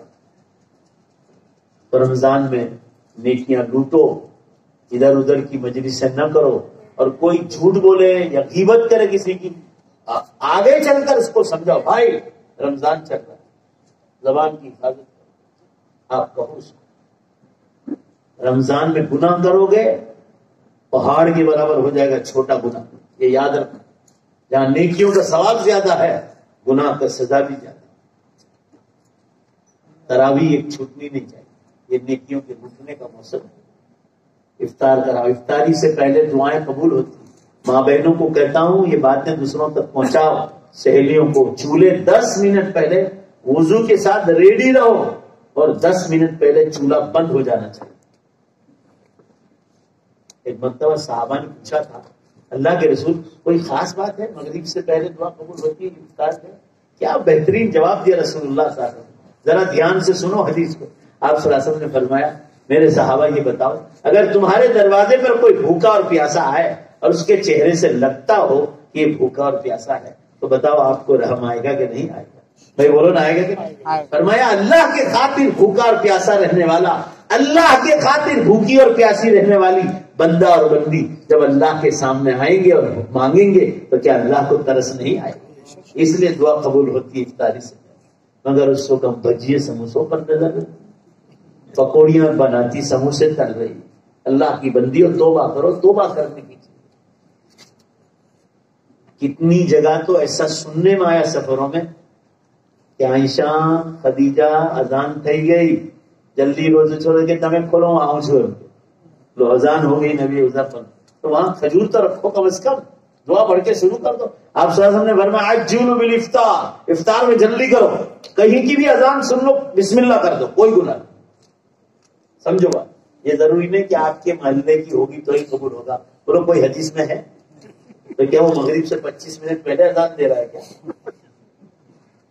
गुरूब हो गया है। हमारे यहाँ जो तकवीमें छपी है वो गुरूब के बाद की छपी है, इसलिए टाइम हो गया। आप सल्लल्लाहु अलैहि वसल्लम के जमाने में एक सहाबी, आपका मकान मुबारक यहाँ पहाड़ पे खड़ा होता था, मिशकात शरीफ तिरमिजी में हदीस है, और जैसे सूरज छुपा फरमाया, अल्लाह के रसूल अफ्तिर, इफ्तार कर लो। आप सल्लल्लाहु अलैहि वसल्लम फौरन इफ्तार करते थे, उसके बाद मगरिब की अजान होती थी।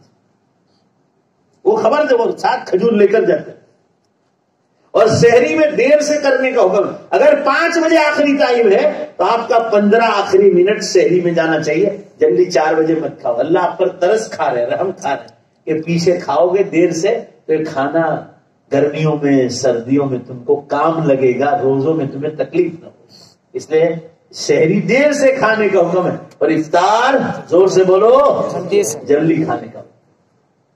सुन्नत के मुताबिक करो, जो सुन्नत के मुताबिक होगा अल्लाह उसी को कबूल करता है। तहज्जुद, एक नमाज न छोड़। साल भर तो हम सोते रहते हैं, एक आधा घंटा जल्दी उठा, 8 रकात पढ़ने की, 8 रकात कम से कम 8 रकात। मकाम महमूद तक हुजूर सल्लल्लाहु अलैहि वसल्लम को पहुंचा दिया तो अल्लाह हमको वली नहीं बनाएगा। कुरान सदाकत करता है तहज्जुद की नमाज नफल, मगर पावर फर्ज से ज्यादा है। सबे कदर है नफल, मगर मुसलमानों फर्ज रातों से ज्यादा पावर जो है मकाम है उसका। अल्लाह जो हुक्म दे दे उस बात पर यकीन करो। लोगों को इफ्तार कराओ, सहरी कराओ, अल्लाह ने माल दिया तो लुटाओ, गरीब नहीं हो जाओ। रमजान के बाद उसका फायदा देखोगे ही देखोगे। और जो जानकार है आपके यहां जिनको ज़कात देनी, ज़कात सबसे पहले अपने गरीब रिश्तेदारों को, उसके बाद मदरसे वाले, पहले अपने रिश्तेदारों को न भूलो।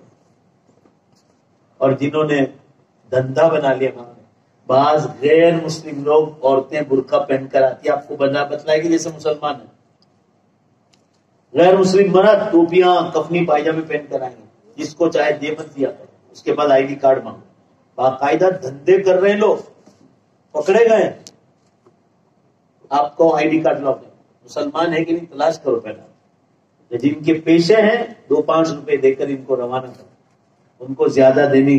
उनके तो धंधे बाकायदा एजेंट लोग हैं जो उनको जो है बाकायदा ये धंधा उनके परसेंटेज रहते, वो तो प्रोफेशनल लोग। अपने गांव में, आपके इलाके में जो गरीब है आपको मालूम है, आपकी सहेलियां हैं, आपके दोस्त अहबाब हैं, आपके रिश्तेदार हैं, ज़कात के मुस्तहिक है तो ज़कात दो, खैरात दो, लिल्लाह भी दो, मरहुमों के इसाले सवाब निकालो।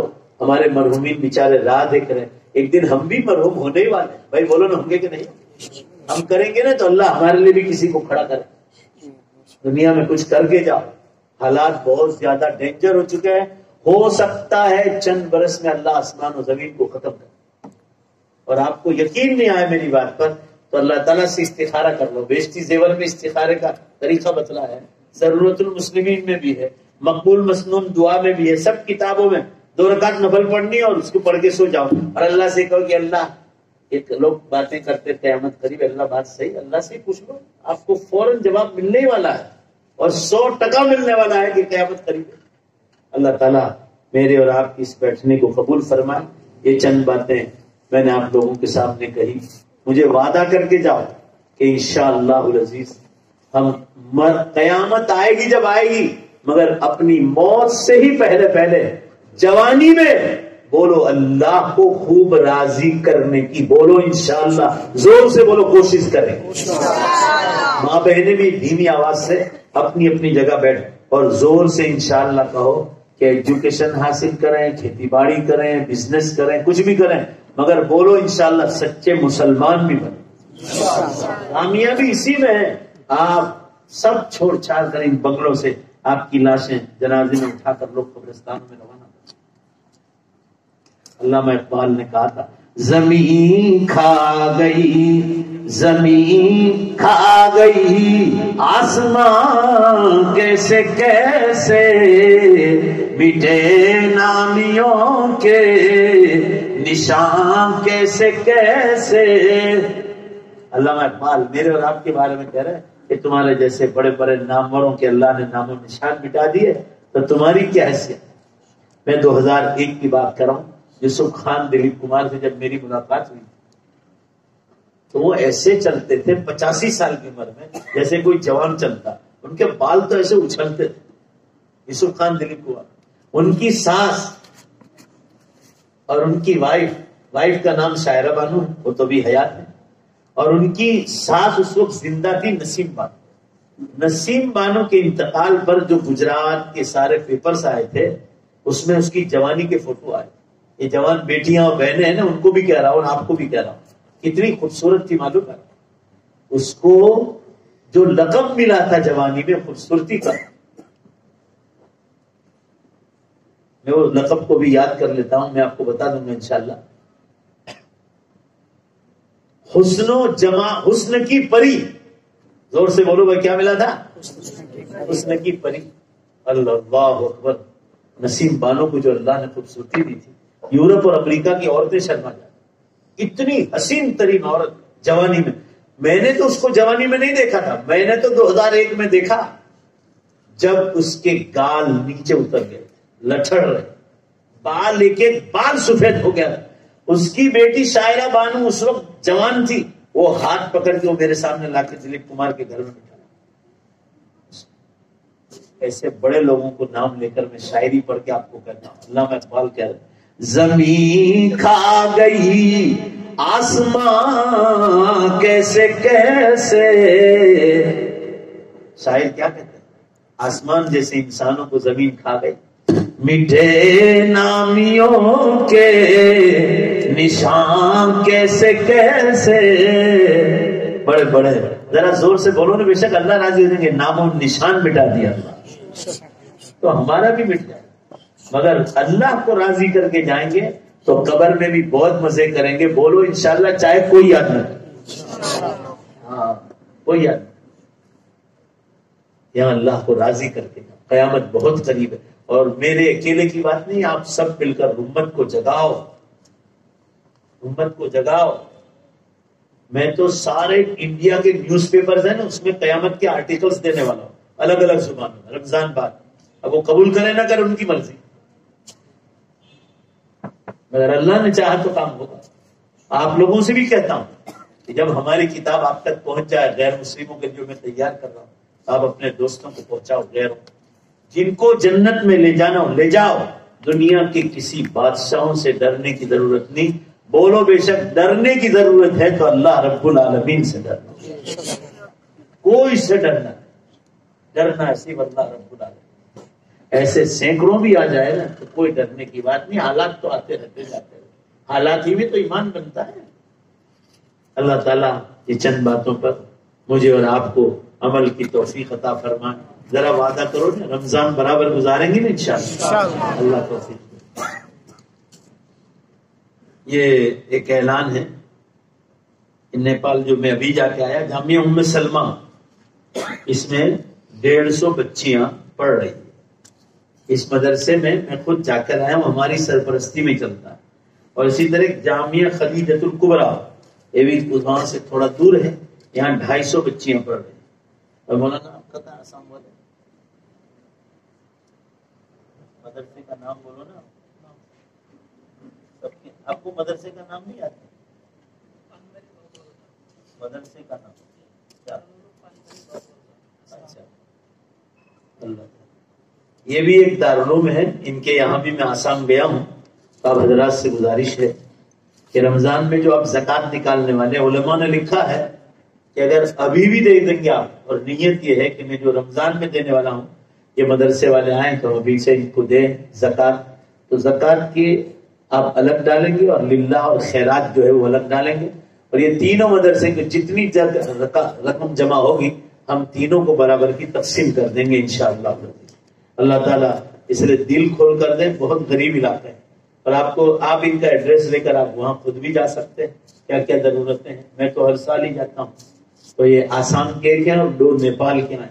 अल्लाह ताला आप हजरात को दिल खोलकर ज़कात, सदक़ात, खैरात, मरहुमों के लिए सहले सवाब की भी नीयत से आप दे सकते हैं। आपको अपने मरहुमों से मोहब्बत है तो इंशाअल्लाह वो भी खैरात में डाल दो, और ज़कात का अलग रखना। अल्लाह आपके बैठने को उठने को कबूल फरमाए, आपके खर्च करने को भी कबूल फरमाए। दुरूद शरीफ पढ़ ले, दुआ कर लो। और कोई काम बाकी है? जरा दिल लगाकर 2-4 मिनट दुआ कर लो। हदीस में है जिसमें दिल लगाया जाएगा वो दुआ अल्लाह ताला कबूल फरमाए। बिस्मिल्लाहिर्रहमानिर्रहीम, अल्हम्दुलिल्लाहि रब्बिल आलमीन, वल आक़िबतु लिल मुत्तक़ीन, वस्सलातु वस्सलामु अला खैरि खल्क़िही मुहम्मदिन व आलिहि व अस्हाबिही अजमईन। रब्बना आतिना फिद दुनिया हसना व फिल आखिरति हसना व क़िना अज़ाबन नार। ए अल्लाह हम सब की मग़फ़िरत फरमा, ए अल्लाह हम सब की मग़फ़िरत फरमा, ए अल्लाह हम सब की मग़फ़िरत फरमा। हमें लंबी उम्र अता फरमा, नेक अमाल के साथ, तंदुरुस्ती के साथ, गुनाहों से बचाते हुए, ए अल्लाह दीन का काम कराते हुए, गुनाहों से बचाते हुए, बीमारियों से, एक्सीडेंट से, पुलिस की कचहरियों से, जेल खानों से बचाते हुए, ए अल्लाह लंबी उम्र अता फरमा। और जब दुनिया से जाने का वक्त आ जाए हम सबका खातिमा ईमान पर फरमा।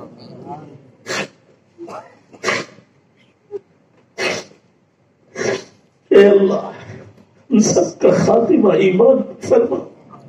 दुनिया से ले चले हम हमारी इस नापाक जुबान पर तेरा पाक कलेमा ला इलाहा इल्लल्लाह मुहम्मदुर रसूलुल्लाह सल्लल्लाहु अलैहि वसल्लम जारी फरमा। अल्लाह हमारी जुबान गंदी है मगर तू मौत के वक्त ईमान दे दे। तेरा एक एहसान और कर लेना, बेशुमार एहसान आपने किए, एक एहसान और कर ले। दुनिया याद करे न करे हमारी इस नापाक जुबान पर तेरा पाक कलेमा ला इलाहा इल्लल्लाह मुहम्मदुर रसूलुल्लाह सल्लल्लाहु अलैहि वसल्लम जारी फरमा कर हमें जन्नत में दाखिला अता फरमा। ए अल्लाह ये बलसार के कब्रिस्तान वैरान जगह है, ये गोरे गरीबा है, मिस्कीनों का घर है। एक अल्लाह कहने के मोहताज हो जाएंगे। एक दिन हमारी भी इसमें बारी आने वाली है। ए अल्लाह ईमान पर मौत की भीख मांगते हैं। कोई कब्र पर आए ना आए उससे पहले हमें अपने कब्र में नूर फैलाने के लिए तैयारी की तौफीक अता फरमा। मौला ए मौला, ए रब्बे करीम, ए रब्बे करीम, ए रब्बे रहीम। बड़ी बड़ी मूंछ वालों को आपने कब्रों में उतार दिया है। बड़े बड़े फिरौन आए, हामान और कारून आए, आपने उनको हुसैन जमीन दफन कर दिया। एक दिन हमारी भी बारी आने वाली है। एक एहसान और कर लीजिए, मौत के वक्त ईमान पर खात्मा नसीब फरमाइए। मौला इस मुबारक मजलिस में सैकड़ों लोग मौजूद हैं।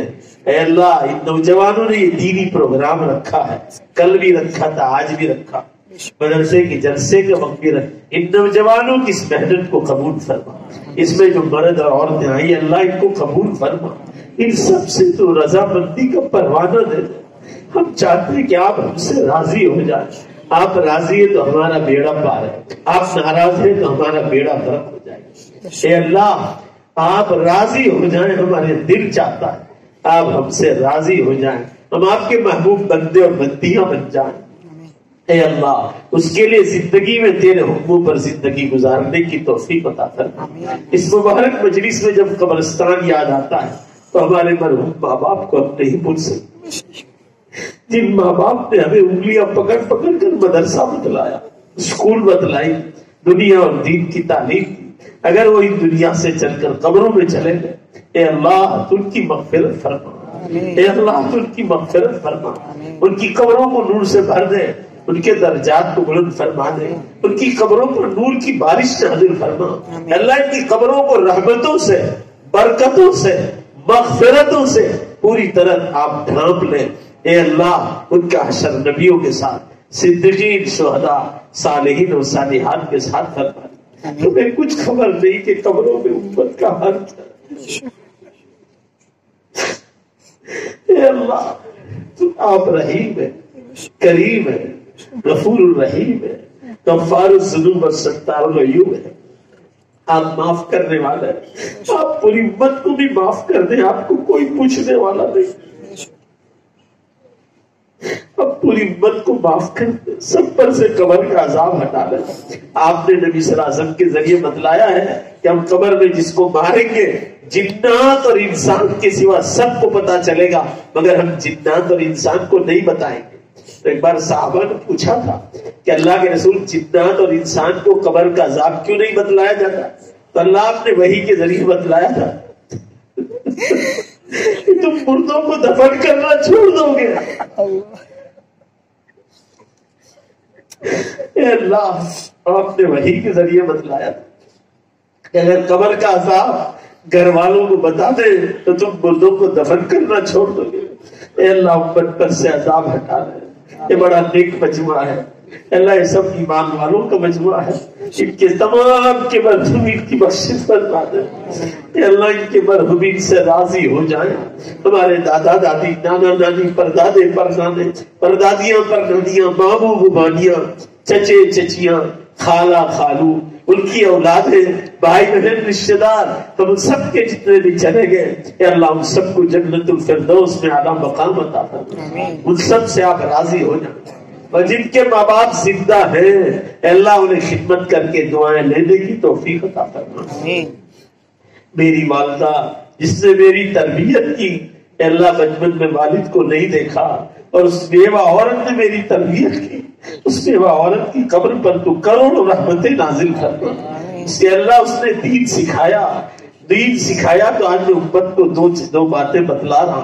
उसने मुझे इंग्लिश स्कूल में रखा और बीए तक उस बेवा औरत ने पढ़वाया, बोला उसका एहसान मैं नहीं भूल सकता।